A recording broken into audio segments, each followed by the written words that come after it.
Hello friends, मेरा नाम है अमित यादव और एक बार फिर से आपका स्वागत है हमारे यूट्यूब चैनल में। दोस्तों, आज हम क्या पढ़ेंगे? आज हम पढ़ेंगे जियोग्राफी का chapter 2 physical features of India. हम इस वीडियो में स्टार्ट करेंगे इसका इंट्रोडक्शन पार्ट कि फिजिकल फीचर्स इंडिया के कौन कौन से हैं, फिजिकल फीचर का मतलब क्या होता है, फिजिकल फीचर्स के कैसे फॉर्म होते हैं। तो चलिए इस वीडियो को स्टार्ट करते हैं। तो सबसे पहले जानने की कोशिश करते हैं फिजिकल फीचर्स का क्या मतलब होता है। तो देखिए, अगर हम बात करें इंडिया की, इंडिया का चैप्टर दिया है तो इंडिया की बात ही हम लेकर चलते हैं। तो देखिए, इंडिया में जैसे आपको पता ही होगा कि माउंटेन्स हैं, समुद्र हैं, कोस्टल प्लेन्स हैं, इन डिजर्ट्स हैं, पेनिनसुलर प्लेट्यू हैं, ये सब बहुत चीज़ों आपको देखने को मिल जाएंगे। तो इन सब को हम फिजिकल फीचर कहते हैं। मतलब फिजिकली किसी देश में क्या क्या चीज़ नेचुरल तौर पर उपस्थित है, तो उन सबको हम फिजिकल फीचर्स कहते हैं। अब देखिए, फिजिकल फीचर्स जो होते हैं वो फॉर्म्ड कैसे होते हैं। तो फिजिकल जो होते हैं टेक्टोनिक प्लेट्स की मूवमेंट्स की वजह से होते हैं। टेक्टोनिक प्लेट्स में आगे बताऊंगा कि क्या होते हैं। विंडिंग की वजह से होते हैं, थंडरिंग की वजह से होते हैं। मतलब कि जो जैसे कह सकते हैं कि जब आंधी वगैरह आता है उन सब की वजह से आते हैं, भूकंप की वजह से आते हैं। तो इन सब वजह से फिजिकल फीचर्स जो होते हैं वो फॉर्म होते हैं। तो अगर हम बात करें कि इंडिया के मेन फिजिकल फीचर्स कौन कौन से हैं, तो इंडिया के main physical feature 6 main physical feature माने गए हैं। तो वो कौन कौन से हैं? तो सबसे पहला हमारा है द हिमालयन माउंटेन्स, दूसरा है द नॉर्दर्न प्लेन्स, तीसरा है द पेनिनसुलर प्लेट्यू, चौथा है द इंडियन डेजर्ट, पांचवा है द कोस्टल प्लेन्स और छठवां है the islands. The Himalayan mountains मतलब कि जो माउंटेन्स हैं, नॉर्दर्न प्लेन्स खेती करने के लिए जो उपजाऊ ज़मीनें हैं, नॉर्दर्न प्लेन्स नॉर्दर्न हिस्से में इंडिया के, पेनिनसुलर प्लेट्यू जो हैं, इंडियन डेजर्ट्स भी हैं इंडिया में। आपको पता ही होगा कि राजस्थान में को एक डेजर्ट का माना जाता है। और जो कोस्टल प्लेन्स है, समुद्री इलाके हैं, आइलैंड्स जो मतलब कि जो द्वीप वगैरह हैं, उन सब वो सब चीज़ इंडिया में आपको देखने को मिल जाएंगे। जैसा कि अगर आप इन सबको देखने की चाहते हैं तो आपको दूसरे देश में जाने की ज़रूरत नहीं पड़ेगी, इंडिया में ये सब मौजूद है। तो देखिए, अगर आपसे कोई क्वेश्चन पूछा है what are the main physical features of India, what are the physical features of India, what are the physiography divisions of the India, तो आपको आंसर यही लिखना है, the Himalayan mountains, the northern plains, the peninsular plateau, the Indian desert, the coastal plains, the islands. तो ये सब India के physical feature हैं। अब हम इस चैप्टर में क्या हमको दिया गया है, जो ये 6 फिजिकल फीचर हैं, इन्हीं के बारे में पूरा डिटेल चैप्टर दिया गया है। पूरी इन्हीं के बारे में हमको पूरा पढ़ना है। तो अब आपको समझ में आ गया होगा कि इस चैप्टर में हमें क्या पढ़ना है, इंडिया के फिजिकल फीचर्स के बारे में पढ़ना है। तो हम देखेंगे कि ये जो फिजिकल फीचर है कैसे फॉर्म्ड हुए, कहाँ पर स्थित है और किस तरह मतलब इनका क्या काम करते हैं। तो ये सब हम देखेंगे इस पूरे चैप्टर के अंतर्गत। तो चलिए मिलते हैं अगले वीडियो में। आज का वीडियो यही था, इसमें हम इंट्रोडक्शन बात किए कि क्या क्या चीज़ फिजिकल फीचर है। अगले वीडियो से हम एक एक करके इन सभी को स्टार्ट करेंगे। तो जैसे पहला हमारा हिमालयन माउंटेन्स, तो हम हिमालयन माउंटेन्स तो स्टार्ट करेंगे। तो चलिए अगले वीडियो में मिलते हैं। आप नोट्स को डाउनलोड करना चाहते हैं तो डाउनलोड कर सकते हैं, लिंक डिस्क्रिप्शन बॉक्स में मिल जाएगा। धन्यवाद। हेलो फ्रेंड्स, मेरा नाम है अमित यादव और एक बार फिर से स्वागत करता हूं आपका स्टडी लाइफ चैनल में। दोस्तों, आज हम क्या पढ़ेंगे? आज हम पढ़ेंगे हिमालयन माउंटेन्स। हिमालयन माउंटेन्स कहाँ पर हैं, कैसे फॉर्म्ड हुए, वो सब हम इस बारे में देखेंगे। जैसा कि आपको पता ही होगा कि हम जो हमारा चैप्टर है फिजिकल फीचर्स ऑफ इंडिया के ज्योग्राफी का चैप्टर 2 क्लास 9 का उसे पढ़ रहे हैं, जिसमें हमारा जो पहला फिजिकल फीचर था इंडिया का वो हिमालयन माउंटेन था। तो हिमालयन माउंटेन को शुरू करते हैं। तो देखिए, हिमालयन माउंटेन पहले देखते हैं कि किस तरह फॉर्म्ड हुए, इंडिया में किस तरह फॉर्म हुए। फॉर्मेशन ऑफ हिमालयन का बात करते हैं। तो देखिए, हिमालयन माउंटेन्स जो है वो टेक्टोनिक प्लेट्स की मूवमेंट की वजह से हुए। टेक्टोनिक प्लेट्स क्या होते हैं, सबसे पहले वो जानना जरूरी है। तो देखिए, टेक्टोनिक प्लेट्स जो होते हैं, the earth crust made up of रफली several minor plates and some major plates. देखिए, टेक्टोनिक प्लेट जो होता है वो अर्थ का क्रस्ट ही होता है, अर्थ का क्रस्ट ही होता है, जो रफली सेवुलर माइनर प्लेट्स, सब छोटे छोटे प्लेट्स और कुछ बड़े मेजर प्लेट्स से मिलकर बने होते हैं टेक्टोनिक प्लेट्स। टेक्टोनिक प्लेट्स जो होते हैं वो अर्थ का क्रस्ट मतलब ऊपरी भाग ही होता है, जो कि कुछ जो रफली सेवुलर कुछ छोटे प्लेट्स से और कुछ सब मुख्य प्लेट्स से मिलकर बने होते हैं। प्लेट्स का मतलब आप क्या समझते हैं? जैसे मान लीजिए कि इंडिया का जो क्रस्ट है, मतलब इंडिया का मैं बात नहीं कर रहा हूँ, पूरी पृथ्वी का। जैसे मान लीजिए बहुत ही मतलब कि आप मतलब कि प्लेट्स में डिवाइडेड है। तो जैसे ये एक प्लेट्स हो गया, ये एक प्लेट्स हो गया, ये एक प्लेट्स हो गया, तो इस तरह के कई प्लेट्स में डिवाइड है। तो वही एक मतलब कि जो कुछ छोटे प्लेट्स और कुछ बड़े सब मेजर प्रमुख प्लेट्स से मिलकर बने होते हैं अर्थ के क्रस्ट से tectonic plates. The plates are moving in different direction. Magma because of the conventional current by the magma to crust. अब बात आती है कि जो टेक्टोनिक प्लेट्स हैं उनकी मूवमेंट की वजह से आखिर कैसे माउंटेन्स क्रिएट हो सकते हैं, कैसे बन सकते हैं। तो देखिए यहाँ पर क्या हो रहा है, जो प्लेट्स होते हैं वो कई डिफरेंट डायरेक्शन में मूव करते हैं, केवल एक डायरेक्शन में मूव नहीं करते हैं, केवल एक तरह से मूव नहीं करते हैं, तो वो कई डायरेक्शन में और कई तरह से मूव करते हैं। तो देखिए जो दो प्रमुख मूवमेंट है टेक्टोनिक प्लेट्स को जिसकी वजह से माउंटेन्स क्रिएट होते हैं, तो वो देखिए वो है एक converging movement of tectonic plates and diverging. अब कन्वर्जिंग और डाइवर्जिंग में आपसे डायरेक्ट क्वेश्चन पूछ सकता है कि डिफ्रेंशिएट करने के लिए। तो चलिए सबसे पहले जानते हैं कि डाइवर्जिंग और कन्वर्जिंग में अंतर क्या है। तो जैसे कि पता होगा आपको, अगर आपने कहीं सुना होगा कि जो हमारा पृथ्वी है, जैसे हमारा ये पृथ्वी है, सबसे पहले इसमें जितने भी कंट्री है, जितने भी हमारा देश है, वो पूरा का पूरा एक ही लैंड मास पर इकट्ठा था, पूरा। अब तो क्या है कि कहीं मान लीजिए जैसे ऑस्ट्रेलिया यहाँ पर आ जाएगा, कहीं देखें तो ब्रिटेन यहाँ पर आ जाएगा, मतलब कोई भी बहुत सारे देश है जो इधर उधर चले गए हैं। और वो किस वजह से गए हैं, वो टेक्टोनिक प्लेट्स की मूवमेंट की वजह से गए हैं। तो देखिए पहले क्या होता था, पहले जितना भी पूरा कंट्री है एक ही लैंड मास पे, जैसे ये हमारा अगर पृथ्वी है, वो पहले पूरे इधर उधर छितराए नहीं थे, वो पूरे इधर उधर गए नहीं थे, एक ही लैंड मास पर पूरा कंट्री बसा हुआ था। पर अब क्या हुआ कि जो टेक्टोनिक प्लेट्स है वो मूव किए, और जिसकी वजह से जो कंट्री है वो एक दूसरे से अलग अलग होते चले गए। तो देखिए टेक्टोनिक प्लेट्स कैसे कैसे मूव करते हैं कि माउंटेन्स बन जाता है, और मतलब कि एक दूसरे से अलग अलग चले जाते हैं देश। तो देखिए टेक्टोनिक प्लेट्स का मैंने दो मूवमेंट बताया था, मेजर मूवमेंट, कन्वर्जिंग और डाइवर्जिंग। तो कन्वर्जिंग मूवमेंट्स के बारे में सबसे पहले जानते हैं। तो कन्वर्जिंग मूवमेंट्स क्या होता है, जैसे कि मान लीजिए ये एक टेक्टोनिक प्लेट्स है, मान लीजिए एक लैंड मास है, ठीक है, और ये एक लैंड मास यहाँ पर है, ठीक है, दोनों दूर दूर है, जैसे मतलब कि कंट्री दूर चले गए हैं, कंट्रीज जो है मान लीजिए वो दूर चले गए हैं।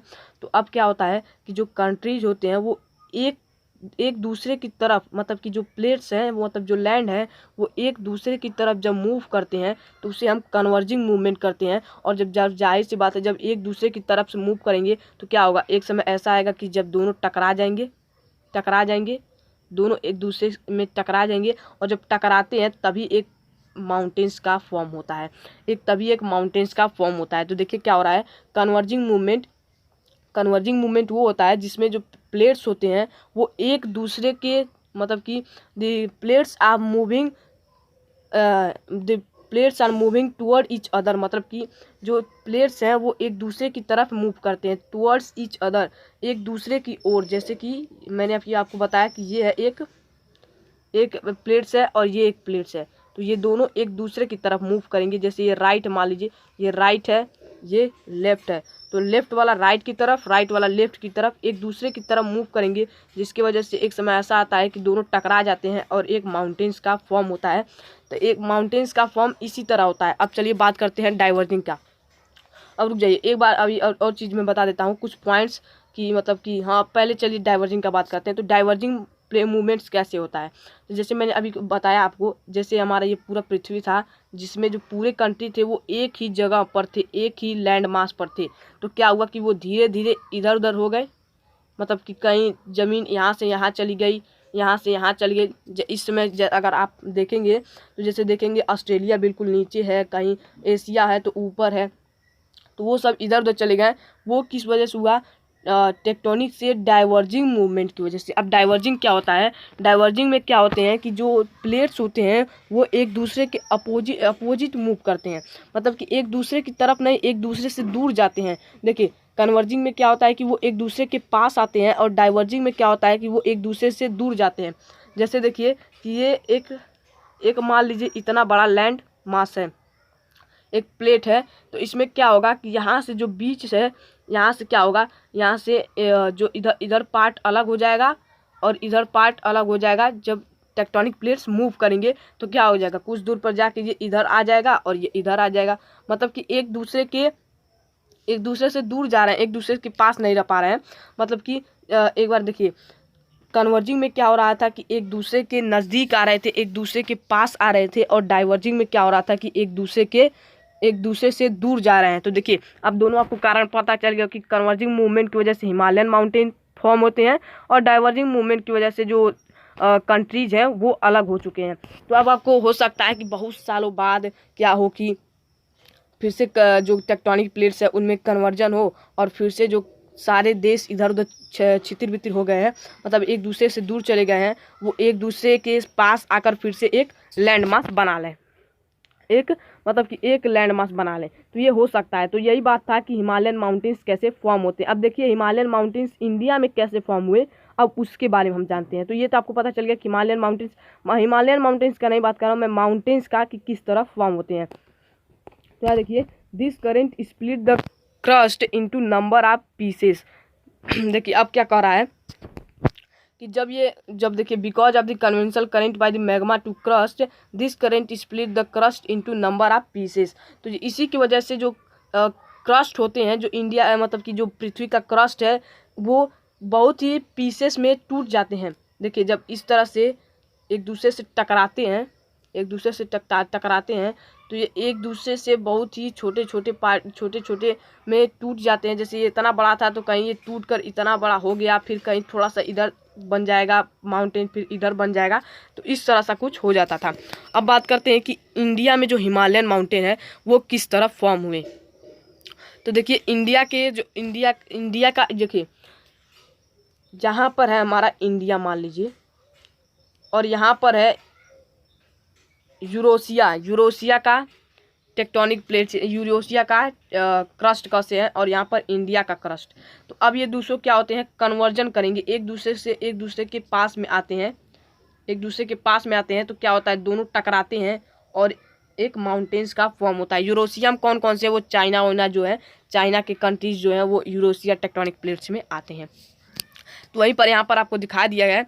और देखिए क्या होता है, जब कन्वर्जन होता है दोनों के बीच में, इंडिया और यूरोसिया के टेक्टोनिक प्लेट्स के मान लीजिए कन्वर्जन होता है, तो जैसे आपको पता होगा कि ज़मीन के नीचे समुद्र वगैरह होते हैं, क्योंकि तो वहीं से नीचे से ही ना हमारा पानी आता है, तो समुद्र वगैरह होते हैं। तो क्या होता है, जब कन्वर्जन होता है तो समुद्र में जाहिर सी बात है कि पत्थर वगैरह रहते हैं, रॉक्स वगैरह रहते हैं, तो जब कन्वर्जन होता है ये सारे के सारे ऊपर आ जाते हैं और यही सब रॉक्स बना लेते हैं। और माउंटेन्स तो जो टेक्टोनिक प्लेट्स है वो बनाते ही हैं, और ये सब जो समुद्र के बीच में रॉक्स रहते हैं ये ऊपर आ जाते हैं कन्वर्जन के दौरान और रॉक्स बना लेते हैं। तो वो सब इस तरह से फॉर्म होता है। तो यहाँ पर देखिए वही बात हो रही है, collision of the India with Eurasia जो है उसके टेक्टोनिक प्लेट्स के बीच में, जैसे मान लीजिए ये इंडिया का टेक्टोनिक प्लेट है, ये यूरोसिया का टेक्टोनिक प्लेट्स है, जो दोनों जब एक दूसरे में टकराते हैं तो क्या बन जाता है, हिमालयन माउंटेन्स का फॉर्म होता है। हिमालयन माउंटेन्स आपको पता चल गया कि अब किस तरह फॉर्म हुआ था, due to the convergence of the Indian tectonic plates and Eurasian tectonic plates. अब देखिए many sedimentary rocks under sea water comes upward during collision and form mountains. मैंने अभी आपको बताया कि जब कोलिजन होता है, मतलब कि जब कन्वर्जन होता है टेक्टोनिक के प्लेट्स के बीच में, तो जो अंदर से समुद्र के अंदर जो सेडिमेंटरी रॉक्स होते हैं वो ऊपर आ जाते हैं और माउंटेन्स फॉर्म कर लेते हैं। यहाँ पर देखिए जैसे ये यूरोसिया का, जहाँ तक यहाँ इंडिया का, इधर इंडिया का है टेक्टोनिक प्लेट्स और ये यूरोसिया का टेक्टोनिक प्लेट्स है। इसके नीचे जो है वो सी है, रॉक्स वगैरह है, अंडर सी रॉक्स, ये जो मैग्मा है, मैग्मा अंदर जो नीचे होता है, आपको ये भी पता होगा कि नीचे मैग्मा होते हैं। मैग्मा मतलब कि लावा होता है और लावा में रॉक्स जाहिर सी बातें होती हैं। तो जब ये टकराते हैं तो जो रॉक्स हैं वो ऊपर आ जाते हैं और से जो एक माउंटेन्स को फॉर्म कर लेते हैं। तब आपको पता चल गया होगा कि माउंटेन्स किस तरह फॉर्म हुए थे। अब बात करते हैं फिर से कि हिमालयन माउंटेन्स पर आ जाते हैं फिर से। अब तक हमने देखा कि हिमालयन माउंटेन्स किस तरह फॉर्म हुए थे। अब बात करते हैं कुछ हिमालयन माउंटेन्स कितना बड़ा है, कहाँ पर सिचुएटेड है, वो सब हम देखते हैं। तो Himalayan mountains geologically young mountains, Himalayan mountains को हम यंग माउंटेन्स, अभी मतलब युवा माउंटेन्स मानते हैं, अभी जल्दी, जैसे इतना जल्दी नहीं कि 10-15 साल में, मतलब वो करोड़ों साल में, इतना साल में, या फिर हो सके मिलियन में, इसी तरह के सालों में ये माउंटेन्स फॉर्म हुए हैं। इन्हें हम अभी यंग माउंटेन्स कहते हैं। स्ट्रक्चरली फोल्ड माउंटेन, ये स्ट्रक्चरली फोल्ड माउंटेन होते हैं। ये अगर स्ट्रक्चरली देखा जाए कि मतलब इनका स्ट्रक्चर देखा जाए तो इनका जो माउंटेन्स है वो फोल्ड होते हैं। अब लोकेशन की बात करें कि इंडिया हिमालयन माउंटेन कहाँ पर लोकेटेड है, location northern border of the India. तो देखिए इंडिया का नॉर्दर्न बॉर्डर क्या है, जैसे कि मान लीजिए ये है इंडिया का मैप, मैं आपको थोड़ा सा बना कर दिखा देता हूँ। ये है मान लीजिए इंडिया का मैप, एकदम एग्जैक्ट बना नहीं है। तो नॉर्दर्न पार्ट कौन होता है? नॉर्दर्न पार्ट ये होता है। तो मतलब कि नॉर्दर्न बॉर्डर पर, मतलब कि ये जो बॉर्डर है, ये बॉर्डर यहाँ से लेकर ये जो बॉर्डर्स है, इन बॉर्डर्स पर ही हिमालयन माउंटेन मौजूद है। इन बॉर्डर्स पर ही हिमालयन माउंटेन्स मौजूद है। यहाँ पर इस तरह कुछ यहाँ पर हिमालयन माउंटेन्स मौजूद है। लोकेशन समझ में आ गया आपको? Ranges between Indus river and Brahmaputra river. अब मैं आपको बताता हूँ, जैसे फिर से मैं आपको यहाँ पर मैप बना देता हूँ। जैसे देखिए, ये है, फिर से एक इंडिया का मैप बना देता हूँ। इंडिया का मैप एग्जैक्ट बन तो नहीं रहा है, पर आपको समझ लेना है। ये मान लीजिए इंडिया का मैप है। तो आपको अभी नहीं, अगले वीडियो में अगले चैप्टर में आपको ड्रेनेज बेसिन के बारे में पता चलेगा, जिसमें आपको पता चलेगा कि इन जो रिवर्स हैं वो कहाँ से निकली हैं। तो अभी मैं आपको बता देता हूँ कि जो इंडस रिवर है वो यहाँ पर जो चाइना में मानसरोवर झील है, वहाँ से निकलते हुए यहाँ से एंट्री करता है, फिर यहाँ से जाकर पाकिस्तान में आता है, और फिर यहाँ पर आकर फिर अरेबियन सी में, जो अरेबियन सी में मतलब उसमें जाके मिल जाता है। और जो ब्रह्मपुत्र होता है, ब्रह्मपुत्र भी मानसरोवर झील के पास से ही निकलता है, पर वो देखिए ये किधर जाता है? वेस्ट की तरफ। इंडस रिवर किधर जाता है? वेस्ट की तरफ। ब्रह्मपुत्र रिवर जाता है ईस्ट की तरफ, और यहाँ पर जाके अरुणाचल प्रदेश से यू टर्न लेता है, और फिर इंडिया के अंदर आता है, और फिर यहाँ पर जाकर बे ऑफ बंगाल में मिल जाता है। तो देखिए हिमालयन रेंजेस कहाँ तक कहाँ है? क्या बोला? Ranges between Indus and Brahmaputra, यानी कि यहाँ से देखिए थोड़ा सा यहाँ गड़बड़ हो गया, यहाँ ऊपर से जाता है। यानी कि देखिए यहाँ तो जो यहाँ से लेकर यहाँ तक जो इंडिया का पार्ट है, यहाँ से लेकर यहाँ तक, पूरा यहाँ से लेकर यहाँ तक इसकी रेंजेज है हिमालयन रिवर्स की। मतलब कि जम्मू कश्मीर से लेकर अरुणाचल प्रदेश तक हम अगर देखें तो मतलब कि एक इसके बेसिस पे देखें, लेकिन और भी दूर तक हो सकता है। अभी एकदम पूरा वो नहीं है, लेकिन हम रेंजेस देख सकते हैं कि इंडस जो रिवर है, इंडस रिवर और ब्रह्मपुत्र रिवर भी यहीं से इमर्ज होके जाती हैं। मतलब इमर्ज तो होती हैं मानसरोवर लेक के पास से, जो चाइना में है। तो यहाँ पर देखिए अब क्या होता है कि इसका डिस्टेंस कितना है, पहले डिस्टेंस देखते हैं कितना है। तो डिस्टेंस है 2400 किलोमीटर्स। तो जो इसका डिस्टेंस है यहाँ से यहाँ तक, जैसे ये मान लीजिए डिस्टेंस है, मान लीजिए यहाँ पर हिमाचल प्रदेश है, जो यहाँ पर नहीं जम्मू कश्मीर है, और यहाँ पर जो अरुणाचल प्रदेश है, यहाँ से लेके यहाँ तक जो इसका डिस्टेंस है वो है 2400 किलोमीटर। तो आपको यहाँ तक पता चल गया लोकेशन क्या है। इंडिया के नॉर्थ बॉर्डर पर सिचुएटेड है, और इसके रेंजेज इंडस रिवर और ब्रह्मपुत्र रिवर के बीच में है। और जो इसका डिस्टेंस है, ये कितनी दूरी तय किया है, कितनी दूरी तक है, तो वो है 2400 किलोमीटर। अब वाइड की बात करें कि कितना चौड़ा है, तो देखिए कश्मीर, जैसे मैं आपको बताया कि कश्मीर कहाँ है, जम्मू कश्मीर कहाँ है, यहाँ पर है ऊपर की तरफ। जैसे मैं आपको बताता हूँ, जम्मू कश्मीर मान लीजिए यहाँ पर है। ये थोड़ा मैप बना देता हूँ। जैसे ये अरुणाचल प्रदेश यहाँ हो गया, यहाँ से ऐसे आ गया, यहाँ पर लेके यहाँ पर मान लीजिए ये इंडिया का है। तो जम्मू कश्मीर यहाँ पर है। तो जम्मू कश्मीर में जो मैंने बताया, यहाँ से आपको इस तरह से कुछ माउंटेन्स निकल कर यहाँ तक गए हैं।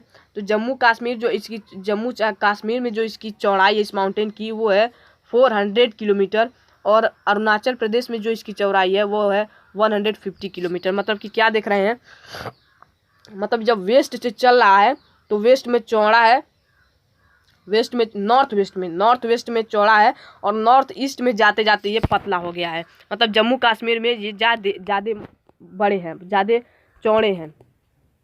फिर देखिए, the loftiest and rugged mountains altitudinally greater in the east half than those in the western half. क्या कर रहा है? The loftiest and rugged mountain altitudinally greater in the east half than those in the western. मतलब देखिए क्या हो रहा है कि मतलब ये ईस्ट में कर रहा है, ईस्ट में ये बड़े हैं, और उसके आधे हैं वेस्ट में, ये यहाँ पर कहने की कोशिश कर रहा है। अब देखिए, in the form of 3 parallel ranges in it longitudinal extent. अब देखिए अगर हम बात करें कि लॉन्गिट्यूडनली, जैसे मैंने आपको पहले चैप्टर में बता चुका है, लॉन्गिट्यूड और लैटिट्यूड। लॉन्गिट्यूड जो होते हैं वो लॉन्ग। तो बात करें अगर इसके माउंटेन्स की, इसके पैरेलल में, तो यहाँ पर देखिए 3 पार्ट में कुछ इस तरह जो ये माउंटेन्स है वो डिवाइड हैं। इस पैरेलल है, बिल्कुल एक दूसरे के पैरेलल गई हैं, और यहाँ से जैसे देखिए एक लॉन्गिट्यूड गया है, और यहाँ पर जहाँ इंड हुई है वहाँ पर भी एक लॉन्गिट्यूड गया है। तो यहाँ पर क्या कह रहा है कि 3 पैरेलल लाइन में हिमालयन माउंटेन्स बटी हुई हैं। किस लाइन में बटी हुई हैं? कुछ इस तरह गई हैं, यानी कि यहाँ पर नॉर्थ साउथ में पैरेलल लाइन गई हैं, और वेस्ट टू ईस्ट या फिर ईस्ट टू वेस्ट गई हैं। तो वो देखिए 3 पैरेलल लाइंस जो है वो इन्हें हम क्या कहते हैं, वो किस किस लाइन में गई हैं? तो पहला जो है हिमाद्री, जिसे हम ग्रेटर और हिमालय। तो देखिए इनके बारे में जो है हम अगले वीडियो में से स्टार्ट करेंगे, फिर पार्ट वाइज, क्योंकि ये जो वीडियो है बहुत ही लंबा हो जा रहा है। तो अगले वीडियो में हम इनके बारे में जानेंगे कि हिमाद्री क्या है, हिमाचल क्या है, शिवालिक्स क्या है। इनके बारे में एक एक स्पेसिफिक वीडियो होगा, क्योंकि ये बहुत ही इंपॉर्टेंट है और इन पर बहुत ही इंपॉर्टेंट क्वेश्चन आते हैं। तो इस वीडियो को सब्सक्राइब कर लें, अगर इस वीडियो के नोटिफिकेशन के लिए बेल आइकन भी प्रेस कर लें, और नोट्स चाहते हैं तो आप लिंक डिस्क्रिप्शन बॉक्स में मिल जाएगा, डाउनलोड कर सकते हैं। तो पढ़ते रहिए, बढ़ते। हेलो फ्रेंड्स, मेरा नाम है अमित यादव, एक बार फिर से स्वागत है स्टडी लाइफ चैनल में। दोस्तों आज हम क्या पढ़ेंगे? हिमाद्री, ग्रेट और हिमालयाज के बारे में। जैसा कि आपको पता ही है कि हम हिमालयाज जो हमारा फिजिकल फीचर है उसमें हम जो हमारा जिसे हम 3 पैरेलल लाइन में कहते हैं कि डिवाइड किया गया है, जिसमें से हिमाद्री या फिर ग्रेट इनर हिमालयाज कहा जाता है, जिसे वो भी एक है। तो उसे हम इस वीडियो में डिस्कस करेंगे। तो देखिए मैंने आपको बताया था कि जैसे हिमालयाज नॉर्थ में है कुछ इस तरह से, तो वो 3 पैरेलल लाइन में डिवाइड है। वो कुछ इस तरह से 3 पैरेलल लाइन में डिवाइड है इस तरह से। तो जो हमारा सबसे ऊपर का जो सबसे नॉर्थ मोस्ट है वो है हमारा हिमाद्री। तो सबसे पहले इसके बारे में डिस्कस करते हैं। तो चलिए, कॉन्टेल आर प्रोमिनेटेड हिमालयन पीक्स, जितने भी हिमालयन की पीक्स हैं, जिसे कहा जाता है कि हिमालयन माउंटेन्स, सब के सब हिमालयन माउंटेन पीक्स जो हैं, पीक्स जो है हिमालयन, आपको पता होगा कि बहुत से कहते हैं, जैसे K2 पीक, कंचनजंगा पीक, ये सब के सब पीक्स जो है ये हिमाद्री हिमाचल में, हिमाद्री हिमालयाज में भी आते हैं। तो चलिए इसका पहले बात करते हैं, इसकी रेंजेस कहाँ है। नॉर्थ मोस्ट रेंज, मतलब कि जैसे कि इंडिया मान लीजिए, ये नॉर्थ का हिस्सा कैसा है उसका, इंडिया का नॉर्थ का हिस्सा कुछ इस तरह से है, कुछ इस तरह से इंडिया का नॉर्थ का हिस्सा है। तो नॉर्थ मोस्ट एकदम बिल्कुल ही नॉर्थ में, उसके आगे माउंटेन्स न है, उस मतलब कि एकदम नॉर्थ मोस्ट में इस जो है सिचुएटेड है। It is the most continuous range consisting of loftiest peak with the average height of 600 metre, मतलब कि ये ऐसा रेंज है जिसमें कॉन्टिन्यूसली पीक्स हैं, और उनकी एवरेज हाइट अगर पता करें, एवरेज हाइट मतलब कि एग्जैक्ट हाइट नहीं, मतलब कि जैसे कई हाइट देखिए, कई माउंटेन्स छोटे होते हैं तो कई माउंटेन्स बड़े होते हैं, फिर कुछ छोटे होते हैं, फिर कुछ बड़े होते हैं। तो हम इनकी एवरेज हाइट की बात करें कि अगर देखेंगे तो एवरेज हाइट, तो मान लीजिए एवरेज हाइट इस पर निकालेंगे तो एवरेज हाइट लगभग कितना है, 600 मीटर इनकी एवरेज हाइट लगभग है, तो 600 लगभग इनकी एवरेज हाइट है।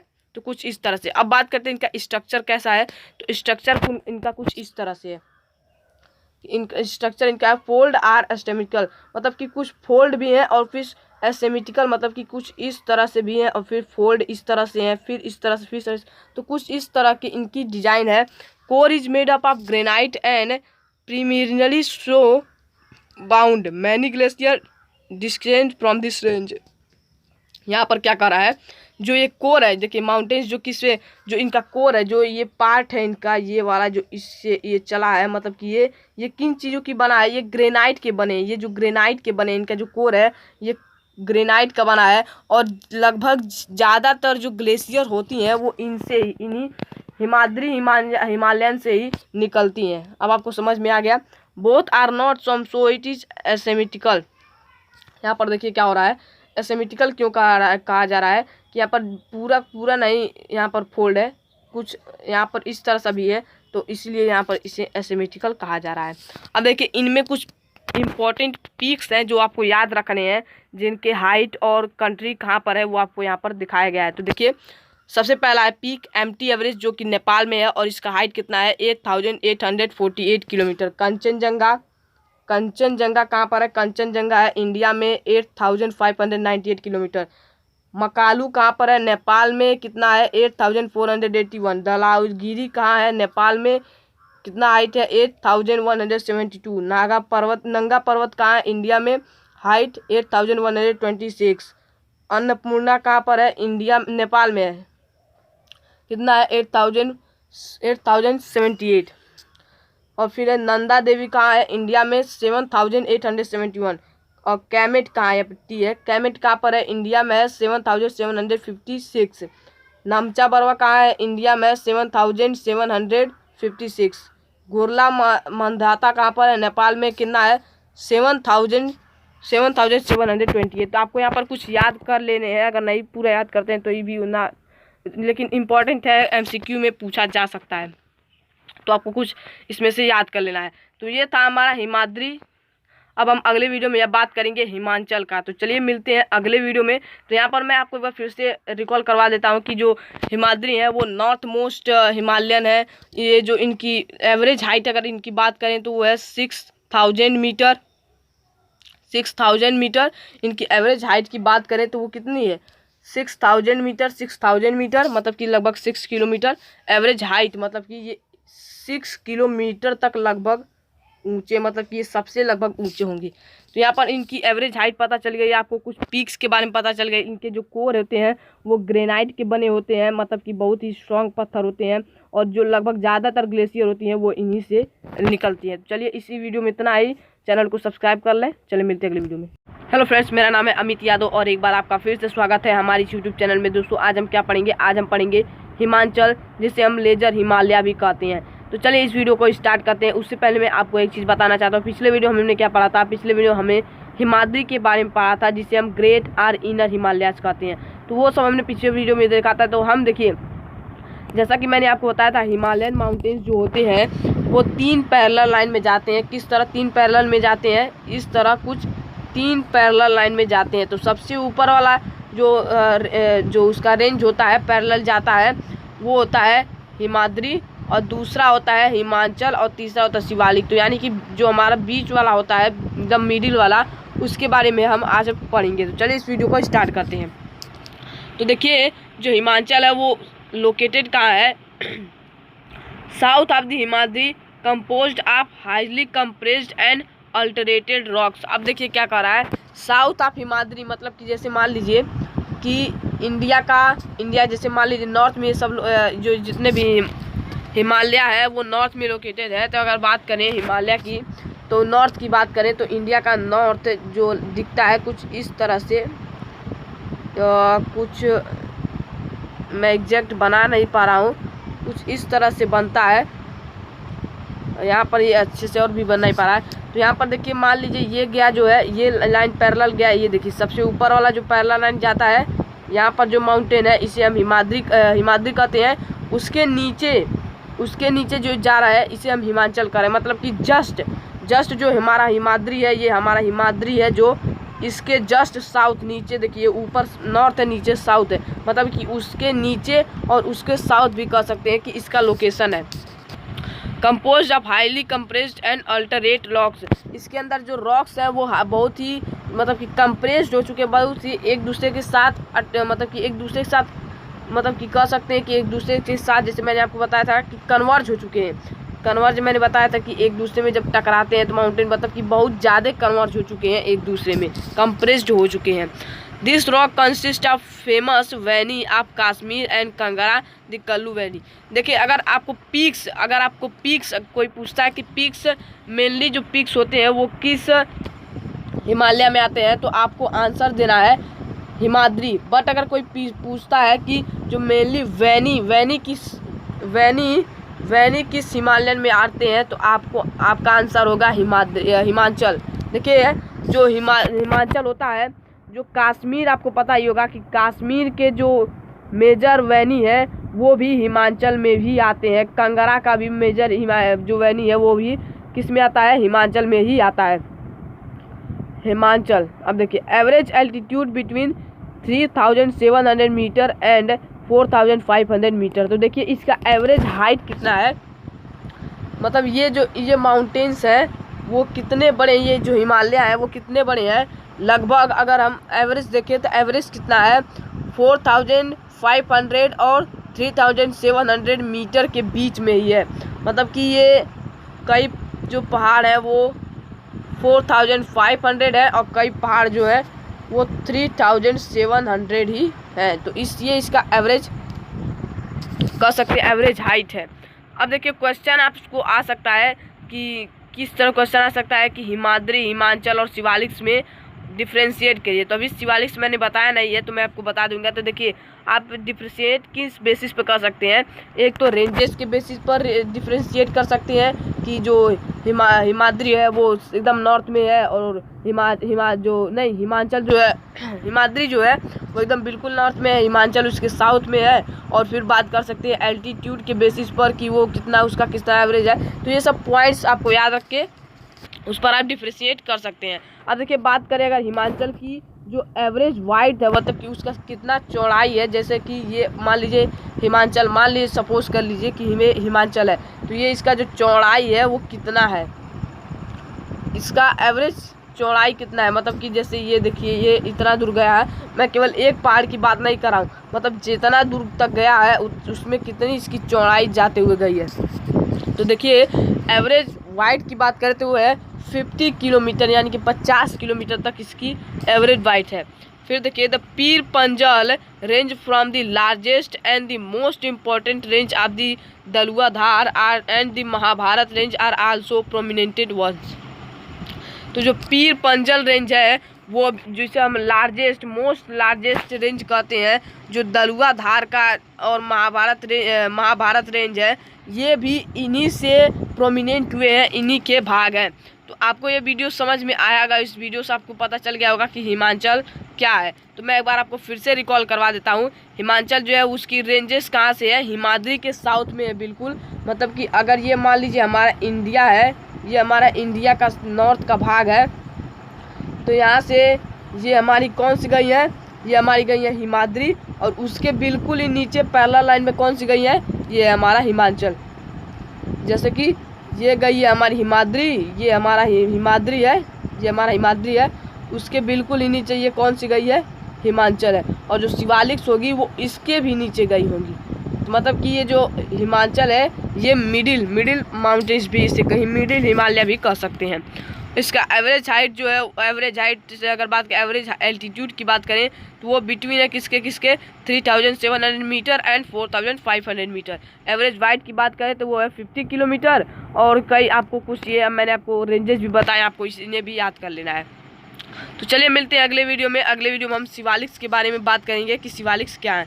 चलिए इस नोट्स को डाउनलोड कर सकते हैं आप, डिस्क्रिप्शन बॉक्स में लिंक मारिएगा। चलिए धन्यवाद। हेलो फ्रेंड्स, मेरा नाम है अमित यादव और एक बार आपका फिर से स्वागत है हमारी इस यूट्यूब चैनल में। दोस्तों मैं हूं अमित यादव और आपका स्वागत करता हूं स्टडी लाइफ चैनल में। देखिए आज हम क्या पढ़ेंगे, आज हम पढ़ेंगे शिवालिक्स, जिसे हम आउटर हिमालयाज भी कहते हैं। जैसा कि आपको पता ही है कि हम हिमालयाज पढ़ रहे हैं कि हिमालयाज जो फिजिकल फीचर है इंडिया का, तो उसके बारे में हम पढ़ रहे हैं। तो जिसमें मैंने आपको दो जो हिमालयाज के जो पैरेलल लाइंस गई हैं उनमें से दो जो है उनको बता चुका हूँ, ये तीसरा है। जैसे मैंने आपको बताया था कि जैसे सबसे नॉर्थ में जाती है हिमाद्री, मतलब इंडिया के सबसे नॉर्थ में जाती है हिमाद्री माउंटेन्स, उसके नीचे उसके साउथ में उसके नीचे दोनों कर सकते हैं कौन जाता है हिमाचल, और उसके नीचे जो जाती है उसे हम कहते हैं शिवालिक्स। तो हम आज इसके बारे में जानेंगे। इसके जो सबसे नीचे वाला है ये एक रेंज हो गई, ये एक रेंज हो गई जो बिल्कुल ही पैरेलल जाती है। अब देखिए this range are composed of unconsolidated sediments brought down by rivers from the main Himalayan ranges located further north। अब देखिए यहाँ पर कह क्या रहा है, जो ये रेंजेज है वो कंपोज्ड हुई है सेडिमेंट्स रॉक से, brought down by rivers from main Himalayan ranges located further north। जो नॉर्थ में रिवर्स है, जो नॉर्थ में रिवर्स है, जैसे गंगा एक रिवर्स है, नॉर्थ से निकलती है, और भी बहुत सारी रिवर्स हैं। उनके जो अंदर जो उनके नदी के अंदर जो रॉक्स होती हैं उनसे इस शिवालिक्स का भी निर्माण हुआ है। अब देखिए रेंजेस अगर बात करें कि इसकी रेंज कहाँ से कहाँ तक है, तो आउटर मोस्ट रेंज, इसे हम आउटर मोस्ट रेंज कहते हैं, मतलब सबसे आउट में सबसे नीचे है ये रेंज। आपको पता चल गया होगा। Altitude varying between 900 to 1100 metres. अब देखिए एल्टीट्यूड का मतलब होता है कि हाइट, इसकी हाइट अगर बात करें इसकी हाइट, तो देखिए जैसे मान लीजिए कि ये शिवालिक्स है तो इसकी हाइट जो है, एवरेज हाइट बात करें तो कुछ माउंटेन्स कितने हैं 1100 मीटर्स, और कुछ अगर माउंटेन्स की बात करें जो इनसे छोटे छोटे हैं तो वो कितने हैं 900 मीटर। तो ये आपको समझ में आ गया एवरेज हाइट।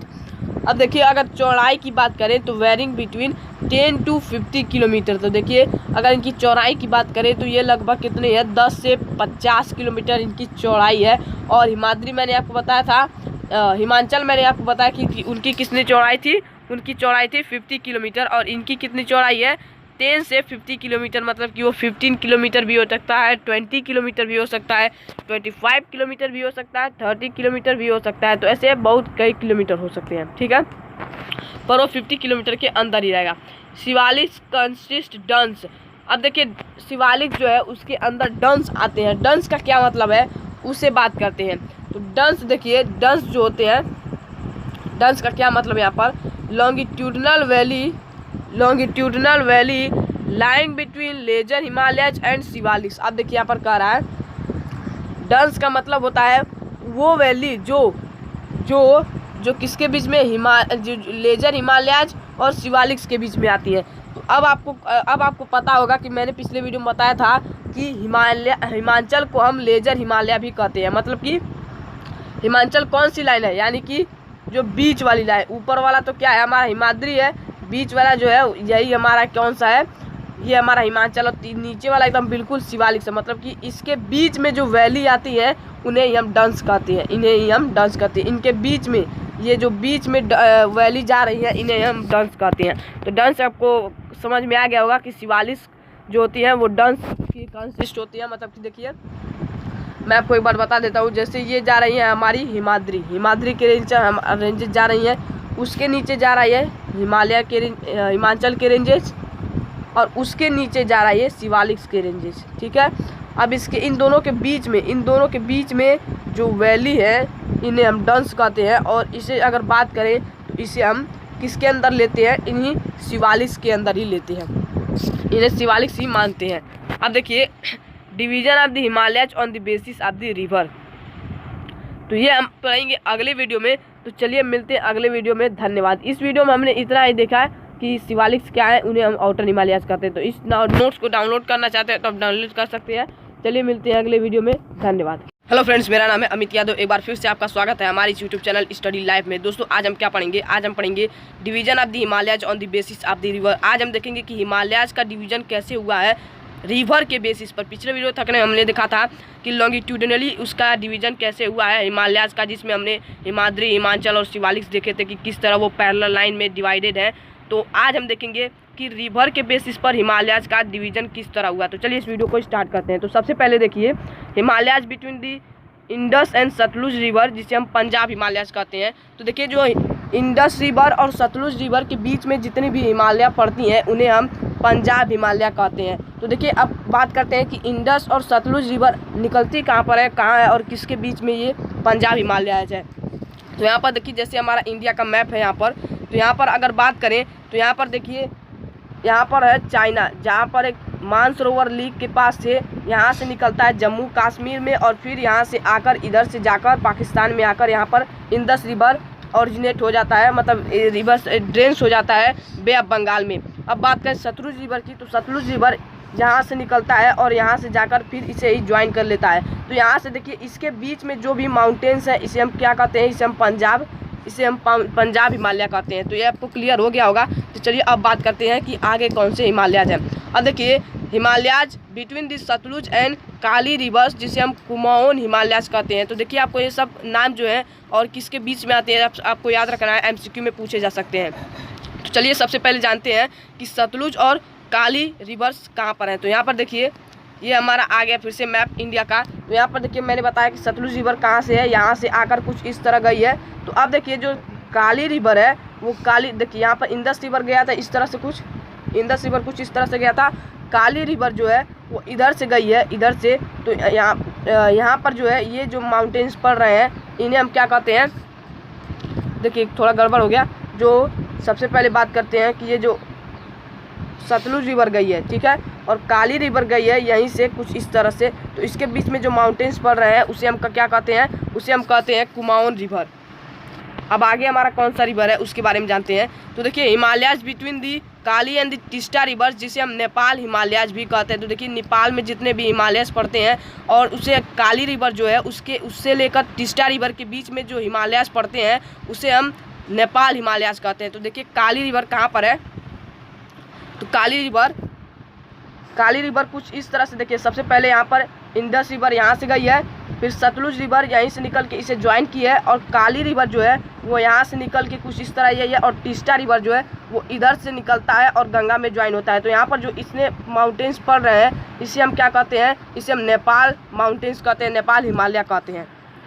अब देखिए आगे देखिए अगर बात करें तो वो है Himalayas between the Teesta and Dihang reverse, जिसे हम असम हिमालयाज के नाम से भी जानते हैं। तो देखिए जो टिस्टा और दिहांग रिवर है उसके बीच में जो हिमालयाज पड़ती है उसे असम हिमालयाज कहते हैं। तो टिस्टा रिवर और दिहांग रिवर कहाँ पर है, तो यहाँ पर देखिए दिहांग रिवर यहाँ से निकलता है यहाँ से, और जो गंगा में ज्वाइन होता है। और दिहांग रिवर जो होता है वो आपको पता होगा कि जो बांग्लादेश होता है वहाँ पर देखिए यहाँ पर जो ब्रह्मपुत्र रिवर आती है वहाँ पर से जब अरुणाचल प्रदेश से यू टर्न लेकर इंडिया में आती है तो यहाँ पर इसका नाम दिहांग पड़ जाता है। तो वहीं पर और यहाँ पर आकर फिर से गंगा एक दूसरे में ज्वाइन होकर बे ऑफ बंगाल में मिल जाती हैं। तो यहाँ पर देखिए इसके बीच में जो माउंटेन्स पड़ रहे हैं इसे हम क्या कहते हैं, इसे हम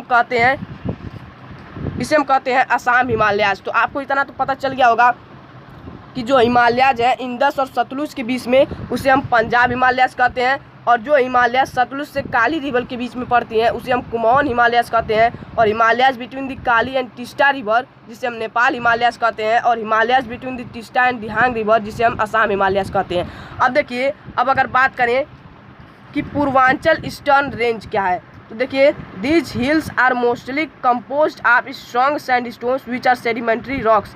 ये जो पूर्वांचल ईस्टर्न रेंज है ये हिमालयाज के रेंज है, जो कि बहुत ही कठोर कह सकते हैं, कठोर पत्थर से बने होते हैं, सेडिमेंट्री रॉक से बने होते हैं, कवर्ड विद डेंस फॉरेस्ट। इनके आसपास इनके जो बहुत ही घने जंगल हैं, कह सकते हैं कि मतलब ये घने जंगल के बीच में पड़ती हैं।